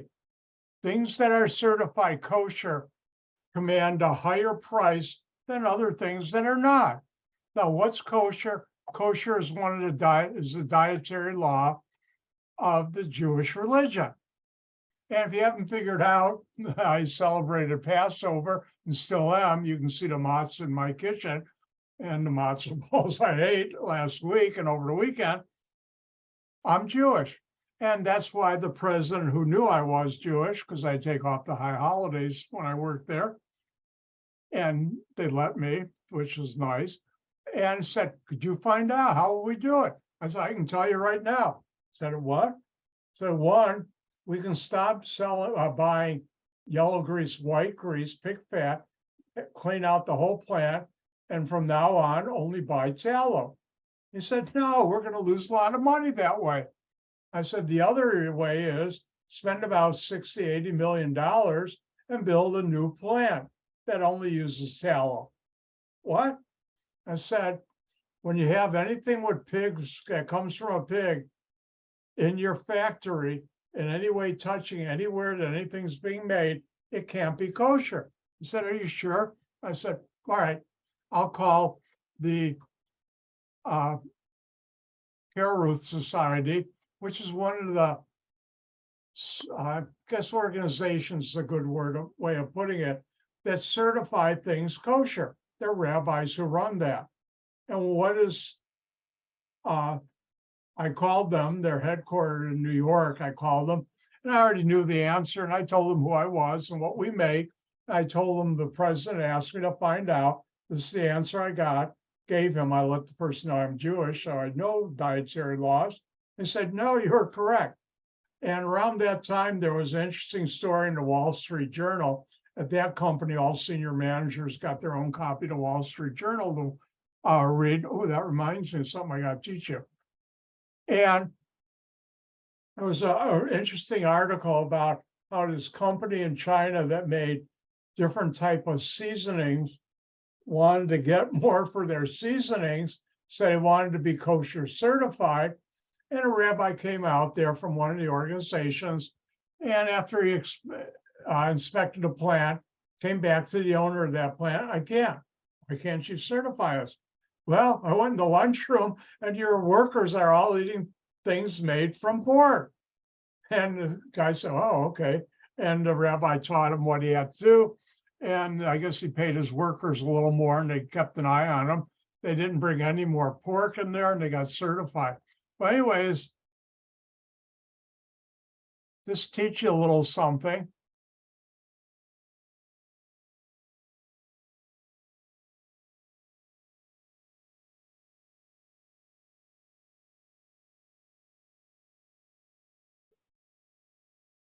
If you see on your screen now, they have different symbols depending where you are in the United States and the world that show if something is kosher. The most common is Circle U for Union of Orthodox Rabbis. And if you go into your supermarket, you pick up things that don't have any pork in it that will never be certified. And if you see a Circle U, it's kosher.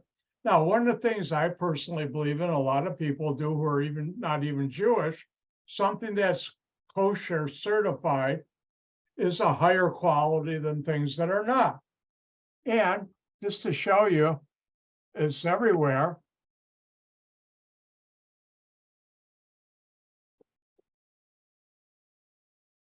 See the circle U on my bottle of water? It's kosher. I remember the first time I saw that. Now, I was teaching Chem 170 a number of years ago as a student who was Muslim, who they follow a similar dietary law called halal, and things that are kosher are also halal. And we're talking about this, and she said, I wonder if my Oreos are kosher. If you pick up a package of Oreos and look in the lower left right-hand corner, you'll find there's a circle U. I haven't checked in years, but it's kosher. Oh, the other thing I forgot to mention, yellow grease, white grease, and tallow are such important chemicals to the chemical industry that if you look in two places where to look, weekly, you can see what's the price of that per pound. And where are they? One is the Wall Street Journal. Every Friday, if you look where the commodities are in the Wall Street Journal, you'll see the price per pound of tallow, FOB New York, I think. That means if it's shipped from New York, and yellow grease and white grease. And I've been involved where contracts are written. The final product, which we made from something that eventually started out from yellow grease, white grease, or tallow, is based on the Wall Street Journal price that week. And the prices fluctuate because they don't do for that.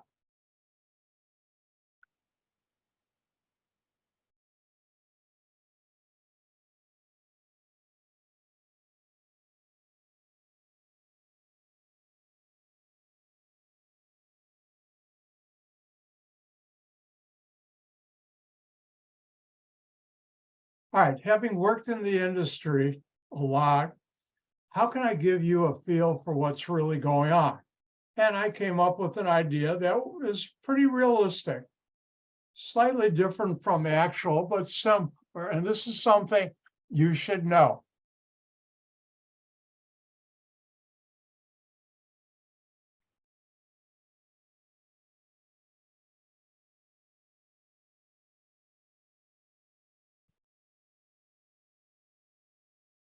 And how can you generalize the structure of tallow,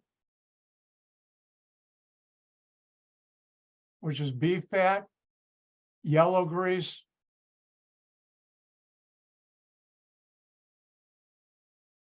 and white grease, which is pig's fat? And when I was at Unichema, we use these interchangeably. And here's what I came up with.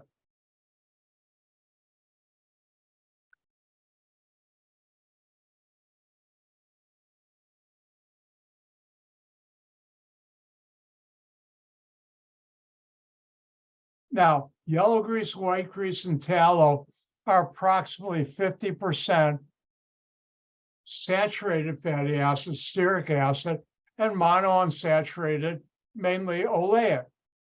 Well, how can I show 50-50 when you have three esters? So I came up with this little thing, R sub S, and I'll explain why, what that means, R sub O and R sub S. And notice it spells out SOS, save our ship. That's my joke to you. But anyways, what happens, and let me show you. First of all, whenever I say on a test, yellow grease, tallow, or white grease, this is the structure I'm talking about. You need to know that. Now, what if I were to do this?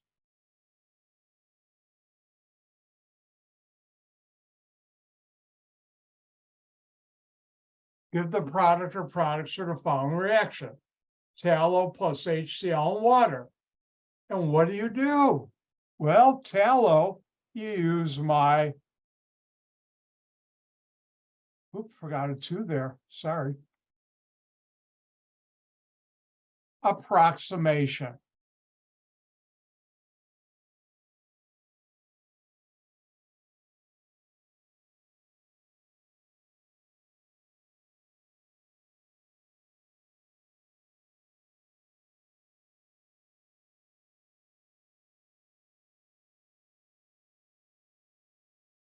Remember, HCl is H plus, So what I'm really asking you is,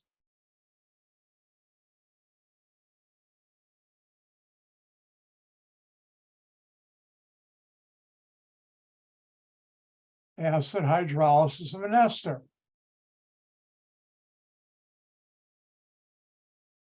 So we have our three esters. Ester 1 gives this alcohol plus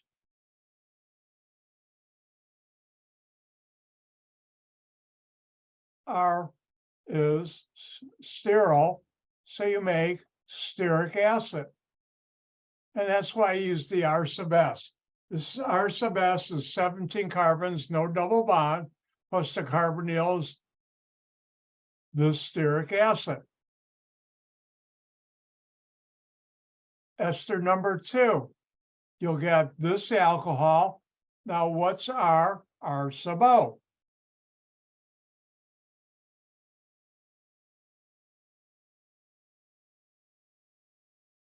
And finally, ester number 3, you'll get this alcohol, but notice here, that's R sub S. You'll get that. But on my test, do I ever ask you to balance chemical equation? No, you'll get stearic acid again. Now, for those who want to, you can put a 2 in front. You don't have to. And what you get is glycerin,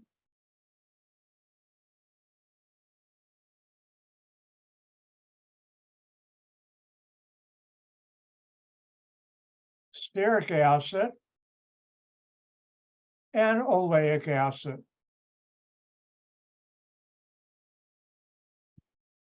And by the way, that's going on your stomach.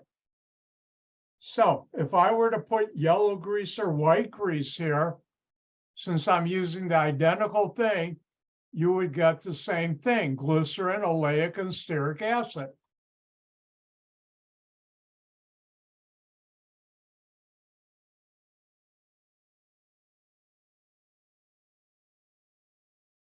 And no, this is not named after me. This name was there long before I was ever born.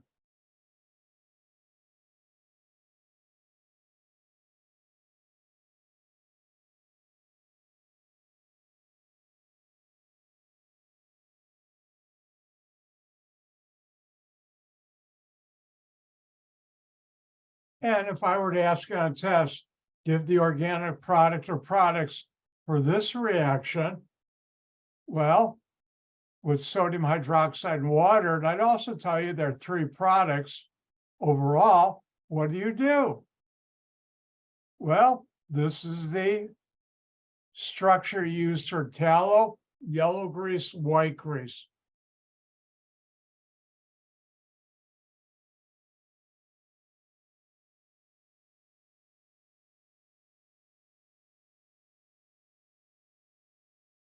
And again, my approximation, it's not exactly this, but it's close enough. That gives you a real world feel.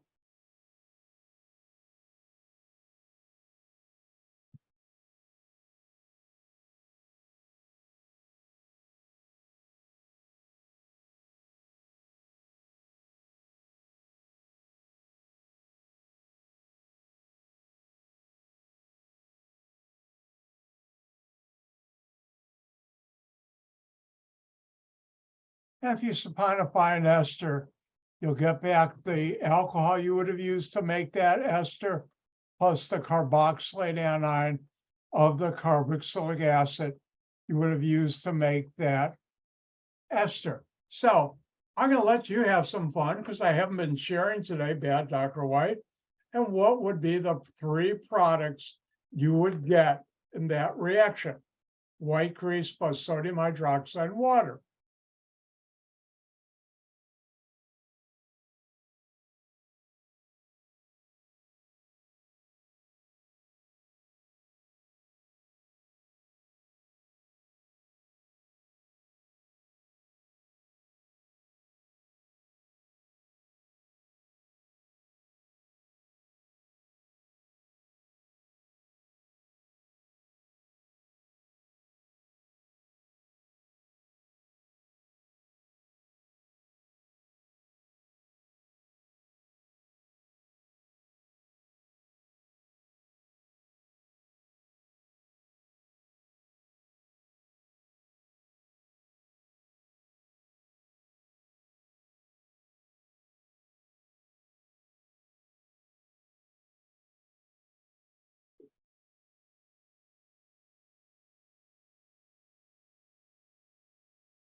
And I'll be patient and wait until everybody's done. Hopefully you will too. Finish.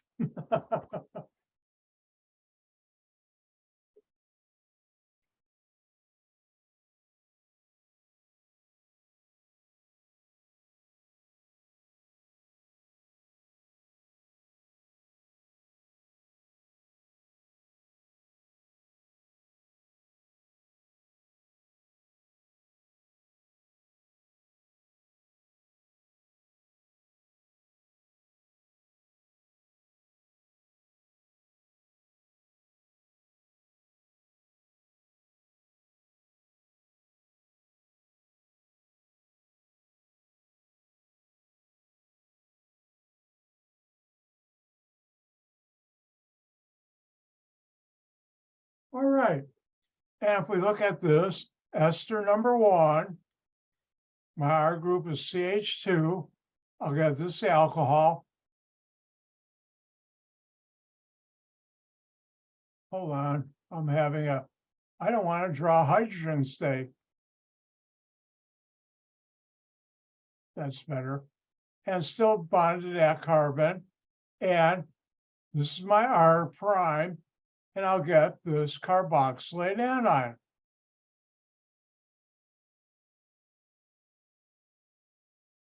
Sodium stearate. If I look at ester number 2, I'll get this alcohol, and my R prime is R sub O.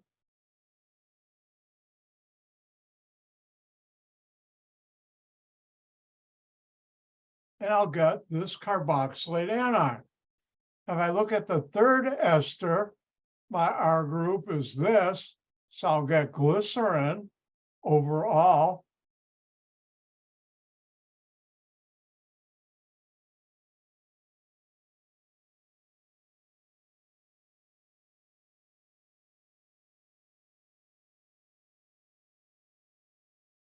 And notice the R prime is R sub S, so I'll get a second sodium stearate. Now, if you want to put a 2 there, you can. I don't know, can I make that any smaller? You don't have to.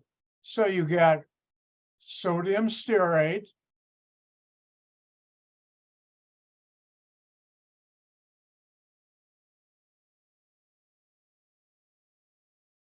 sodium oleate. Remember, carboxylate anions are the same way as esters.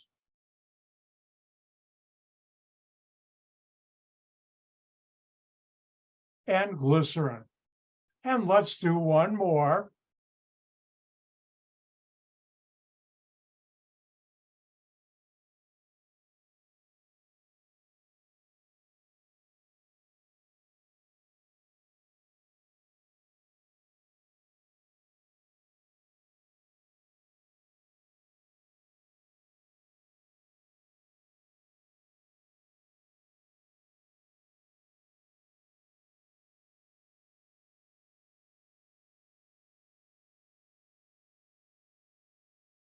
And what do we use for tallow? I'll help you out today on a test I wouldn't. And this would be 6 points because there's 3 products.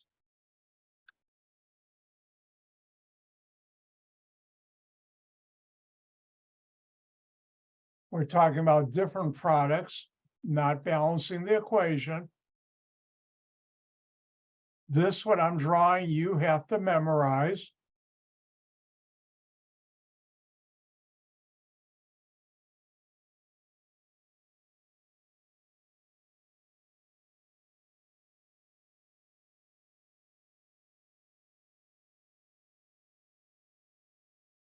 And your turn. What would be the 3 products you would get in that reaction?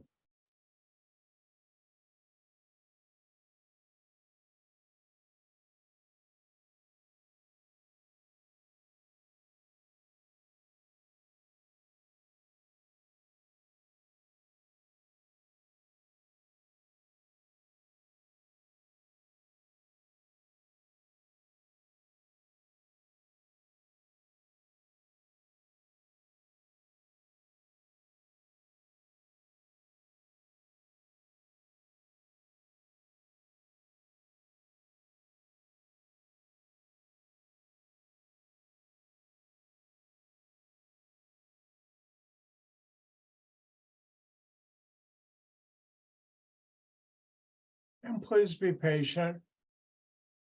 I try to be. Let's give everybody a chance to finish.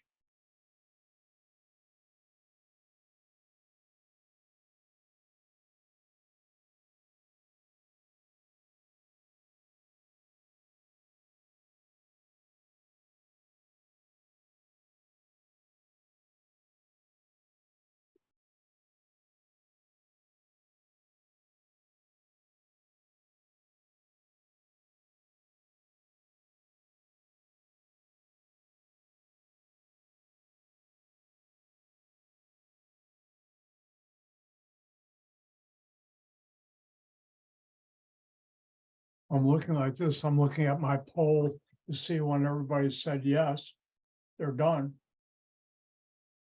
And that just happened. All right, my turn. If we look at this triglyceride,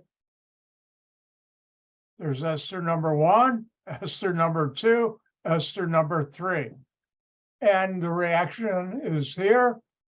And ester 1 gives me this alcohol plus this fatty acid. What's R prime? R sub S, stearic acid, along with the carbonyl. Second ester, the R is CH, so I'll have this alcohol still bonded to other carbons, because you know you don't break carbon-carbon single bonds, very hard. And R prime here is R sub O. And this is abbreviation for oleic acid. And finally, the last ester gives me this alcohol. So once again, I make glycerin. I'll never ask you to name that, but I like to, so I will.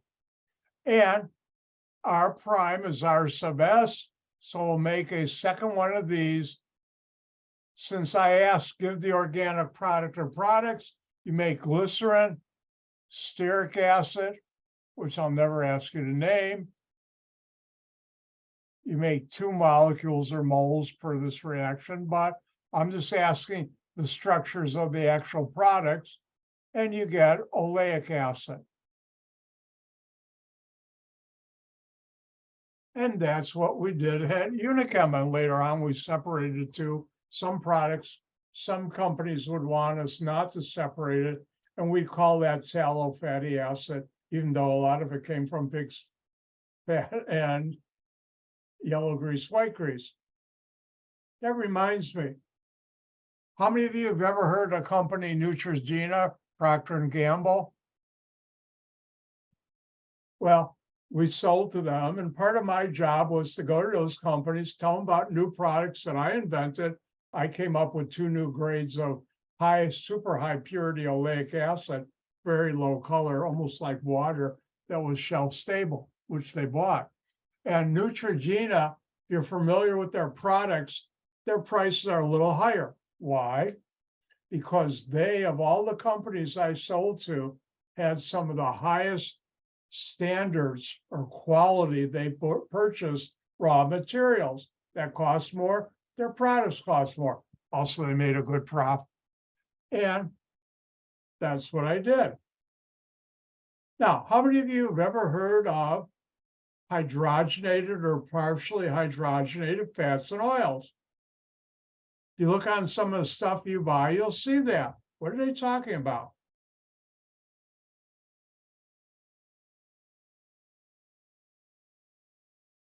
I forgot.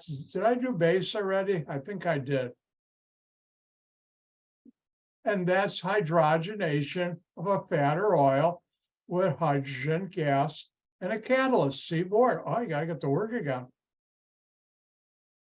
Now, let me remind you something we haven't talked about in a long, long time.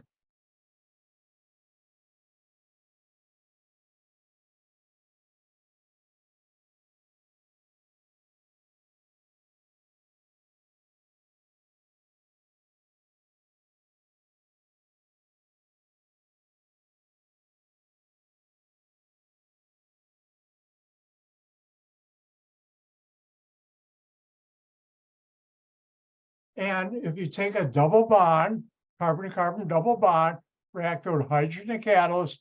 Catalyst can be nickel, platinum, or palladium. In industry, it's always going to be nickel because it's less expensive.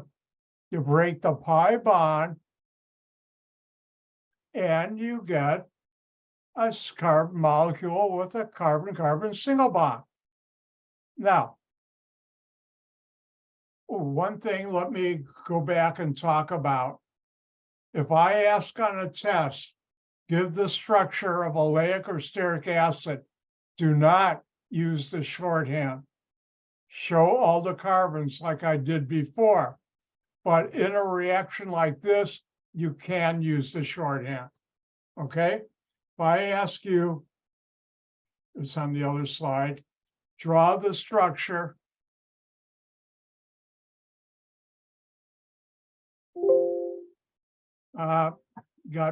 Hold on. I hate when this happens.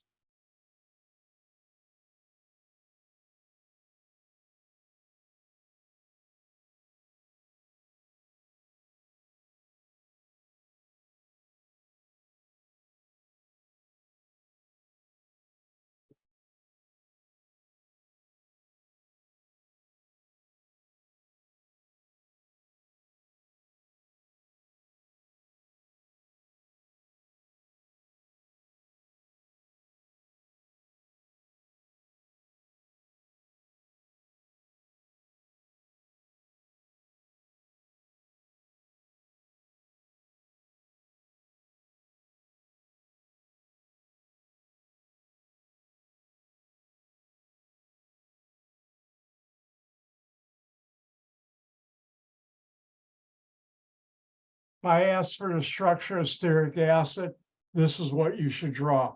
You should not abbreviate it R sub S carbonyl OH. If I ask for the structure of oleic acid, this is what you should draw. I wouldn't mark it wrong if you put R sub O carbonyl OH.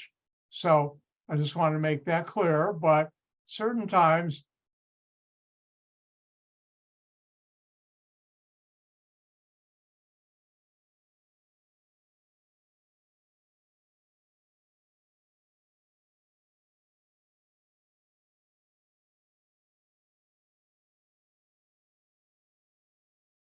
all right, now let's look at the following. Oops. Again, double bond, hydrogen and a catalyst.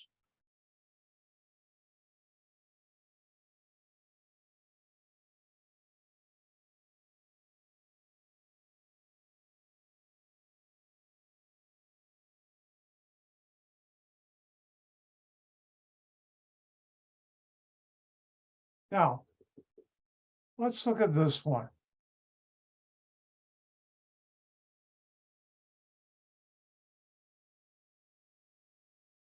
And I'm going to give you 30 seconds to think about what's the product there. And then I'll do it. Because most of you are probably lost right now. Maybe not. And now I'm using an abbreviation. And when I do that in a reaction, you can. All right, my turn. What's this molecule? Oleic acid. What's the structure of oleic acid?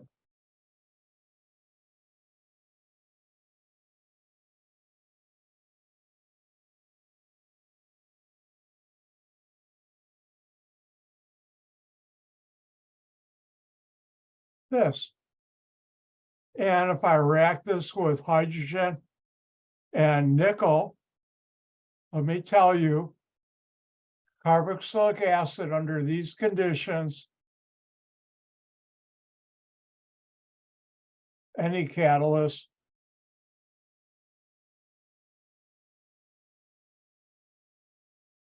no reaction. So, but wait, I got a double bond there. You break carbon-carbon single bonds? No.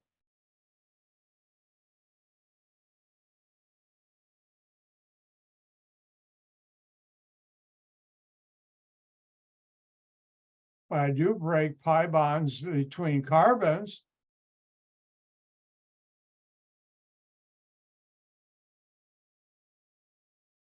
And let's look at this new molecule.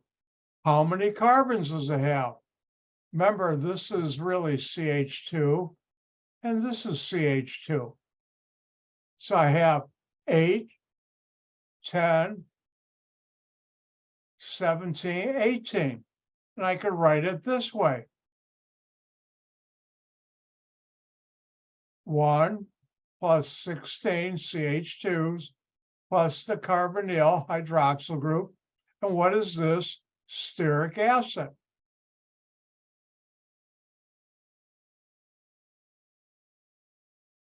So if you take oleic acid, hydrogenate it, you make stearic acid. If we come back here, the answer would be this. So if you take oleic acid and hydrogenate it, you'll make stearic acid. And when we made stearic acid, the reaction, sometimes it would be contaminated with oleic acid and customers wouldn't want it. We'd have to hydrogenate it to convert it. In fact, I got in a lot of trouble at Unichem. At that point, I was starting out the research labs, which was brand new.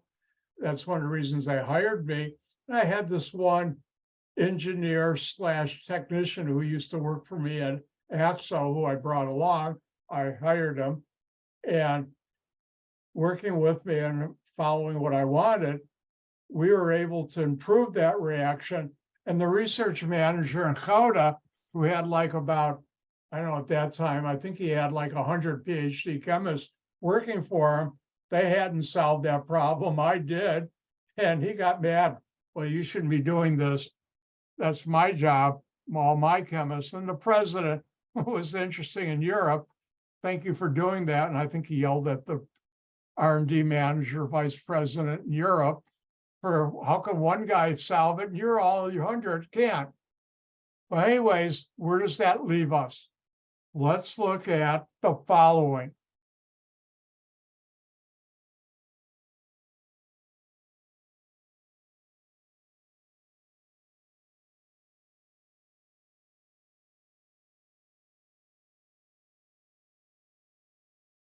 Vegetable oil is highly unsaturated.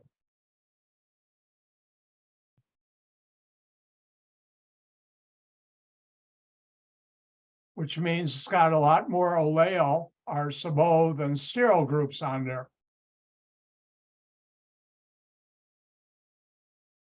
And just in case, you don't need this, but I'll put excess.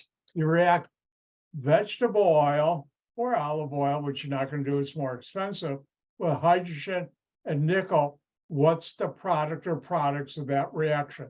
Your turn.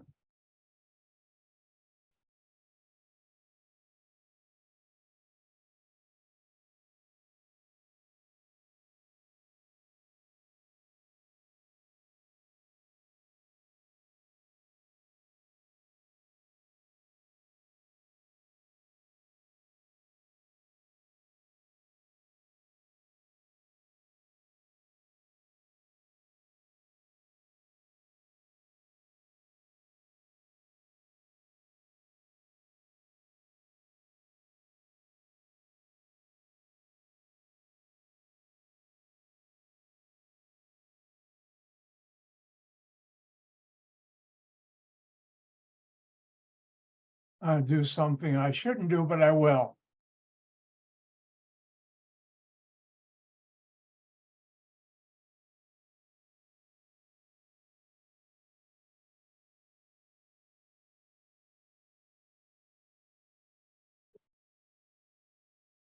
And by the way, esters are not hydrogenated. If you want to give up early, you can just vote yes, and I'll show you. If you don't, I'll wait.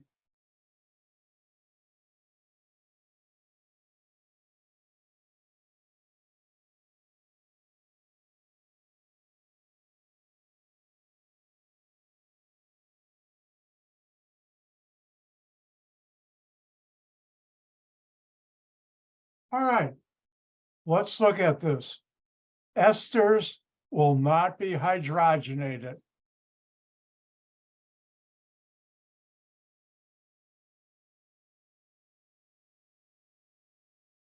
So I'll still have my triglyceride. Now, what does this R sub O mean? It's got a double bond. What is R sub O? R sub S? Sterile. No double bond.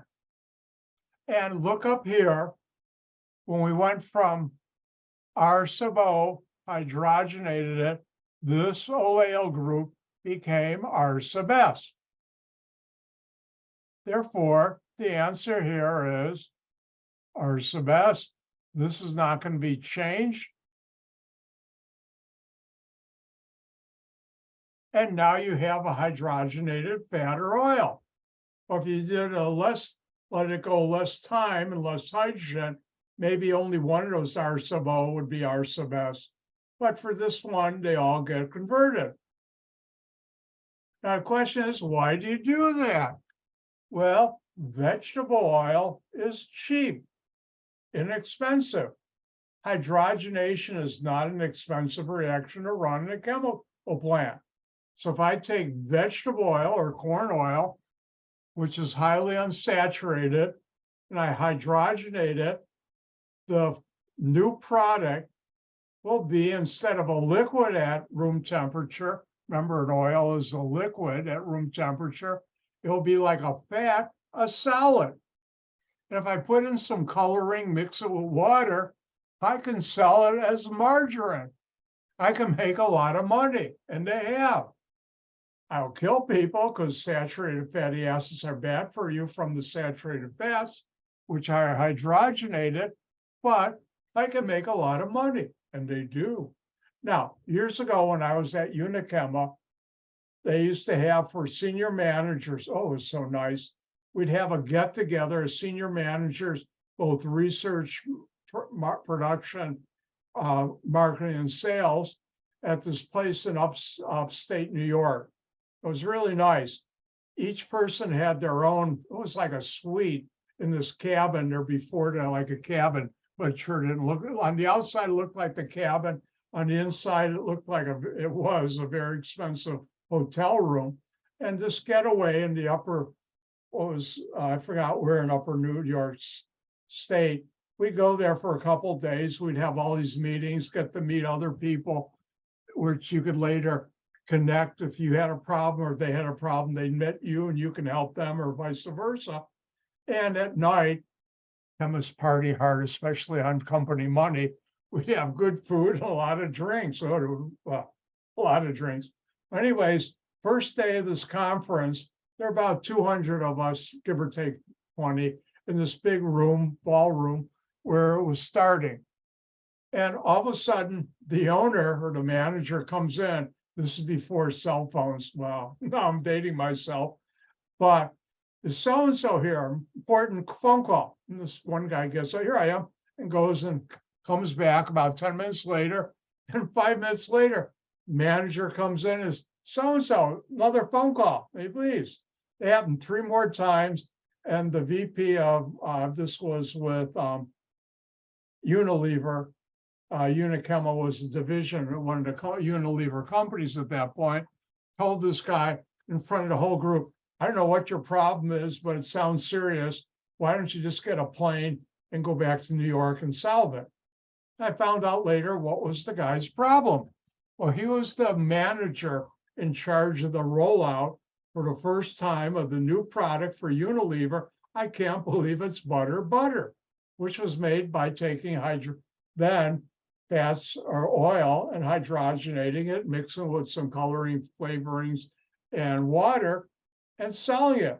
And there was a problem. They had, I don't know how many 100,000 cases made up. Somebody opened up one after it had been packaged, took off the top, and the foil on the top of the, I can't believe it's butter tub, was bulged like this. And I found out later there was nothing wrong with it. Somehow gas had gotten in there. They hired a bunch of college students with hypodermic needles to get the gas out of there, and then they sold it. Nobody ever got sick. But that's an interesting story. So next time you see on a label hydrogenated fats or oils, you know what they're talking about.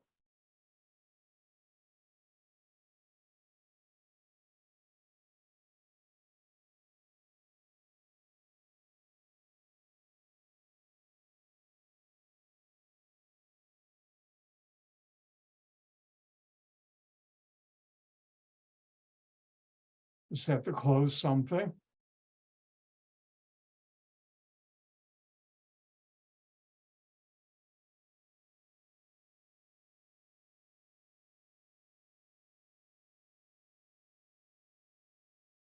All right.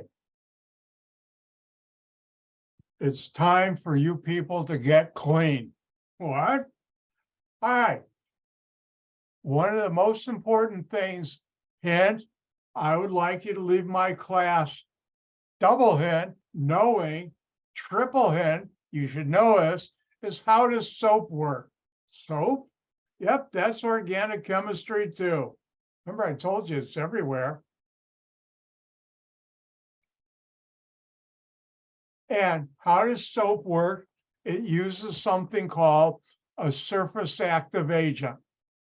And at Unichema, at Axo, and another company, we made surface active agents. But organic chemists are lazy, and we call them surfactants. And surfactants are used in many, many things in your daily life. Now, what is soap? Soap is a molecule with a hydrocarbon tail and a polar head. Sometimes it's called lipophilic. You don't have to know that for a tail, and hydrophilic. Oop, I forgot something. Hold on. I'll be back in about 1 minute. Oh, excuse me. I gotta get something for show and tell. Oh, a Dr. White show and tell. I'll be right back. Don't run away.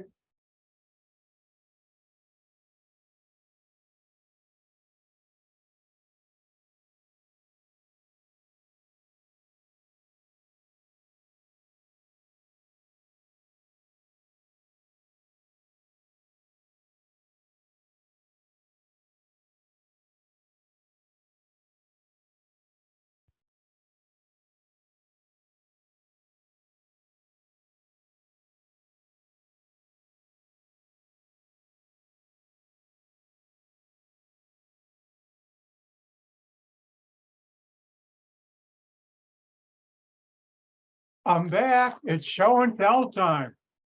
Now, this is my favorite brand of soap. I like bar soap. I don't like the liquid soap for a shower. For my hands and my bathroom, yes, I do. But I like Dial Spring. I like the smell too. And if you open it, oh, look, a bar of soap. I have one in my shower already, so I'm not going to open this. But this is Dial soap. It's a bar of soap. I think you've all seen that. Now, what is soap?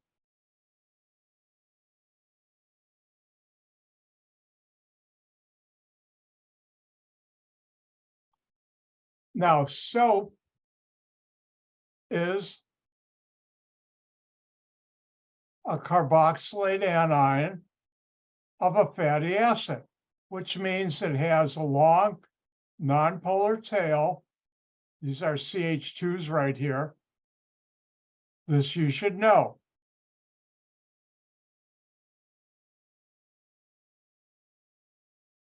And a polar head.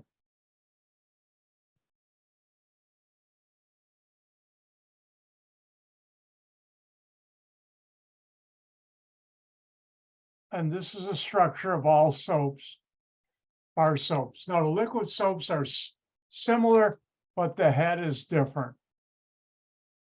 Now, remember, light dissolves light. What is light dissolves light? Things that are polar are soluble in polar things, and things that are nonpolar are soluble in nonpolar things. And you mix two together, they're not soluble. And that's the important piece of the puzzle you should know. I'm going to write it in large font because it's so important. Now, when we talk about polar and nonpolar, water is the most polar substance in our universe. Now, you don't think of it as chemicals or substances, but dirt and grease are nonpolar. So is vegetable oil and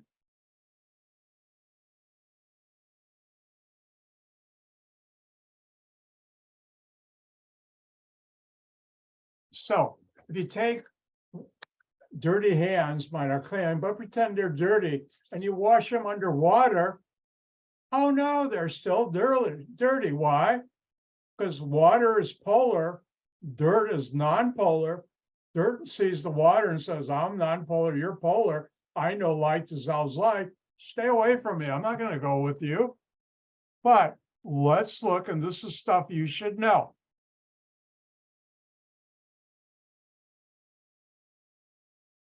Let's magnify a little piece of dirt on your hand right here. Now, if you use soap and water, soap has a nonpolar tail and a polar head. Surfactants are like that. And the nonpolar tail looks at dirt and says, you're nonpolar, I'm nonpolar. I know light dissolves light, so I'm going to be like this.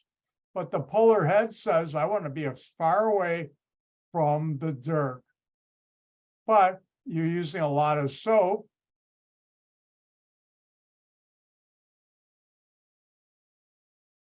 And it totally surrounds it. And I'll show you a better picture in a little while.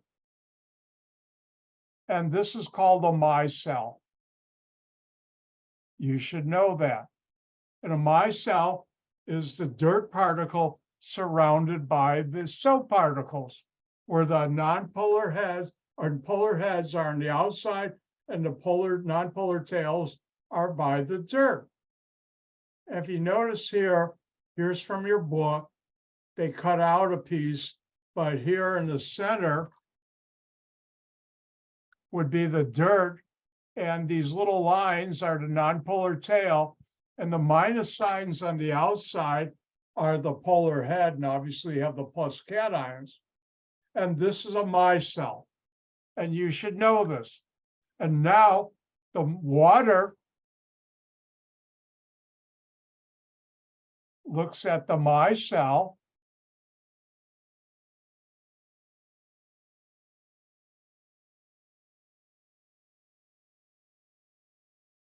and only sees the polar heads. So it says, oh, micelle, I'm polar, you're polar. I know light dissolves light. That's the key to the puzzle. Let's go down the drain together. And they do. And that's how you have your hands or anything else you use soap with clean. This morning when I was taking my shower, I was probably the only one in Northern Illinois, or at least in Schaumburg, who was thinking, oh, look at all the micelles I'm making. Now, on Wednesday, I'll talk about micellar water and tell you a little interesting stuff with that. And we'll go over this again because I went a whole minute over. Oh, I'm sorry. Don't get mad at me. With that, I'm going to say goodbye. Don't forget, Wednesday after class, I will be sending out the password for test 3. You'll have until Thursday, 1 p.m. or whatever to hand it in as a single PDF file. Also, don't forget, hand in your labs. Yesterday, I posted the last 2 lab scores in D2L. Sorry, I got behind a week in lab grading. Happens once in a while. And don't forget, tomorrow night and Wednesday night, I have office hours if you need help. With that, gang gesund. Goodbye. Stole that from Granny to Beverly Hillbillies.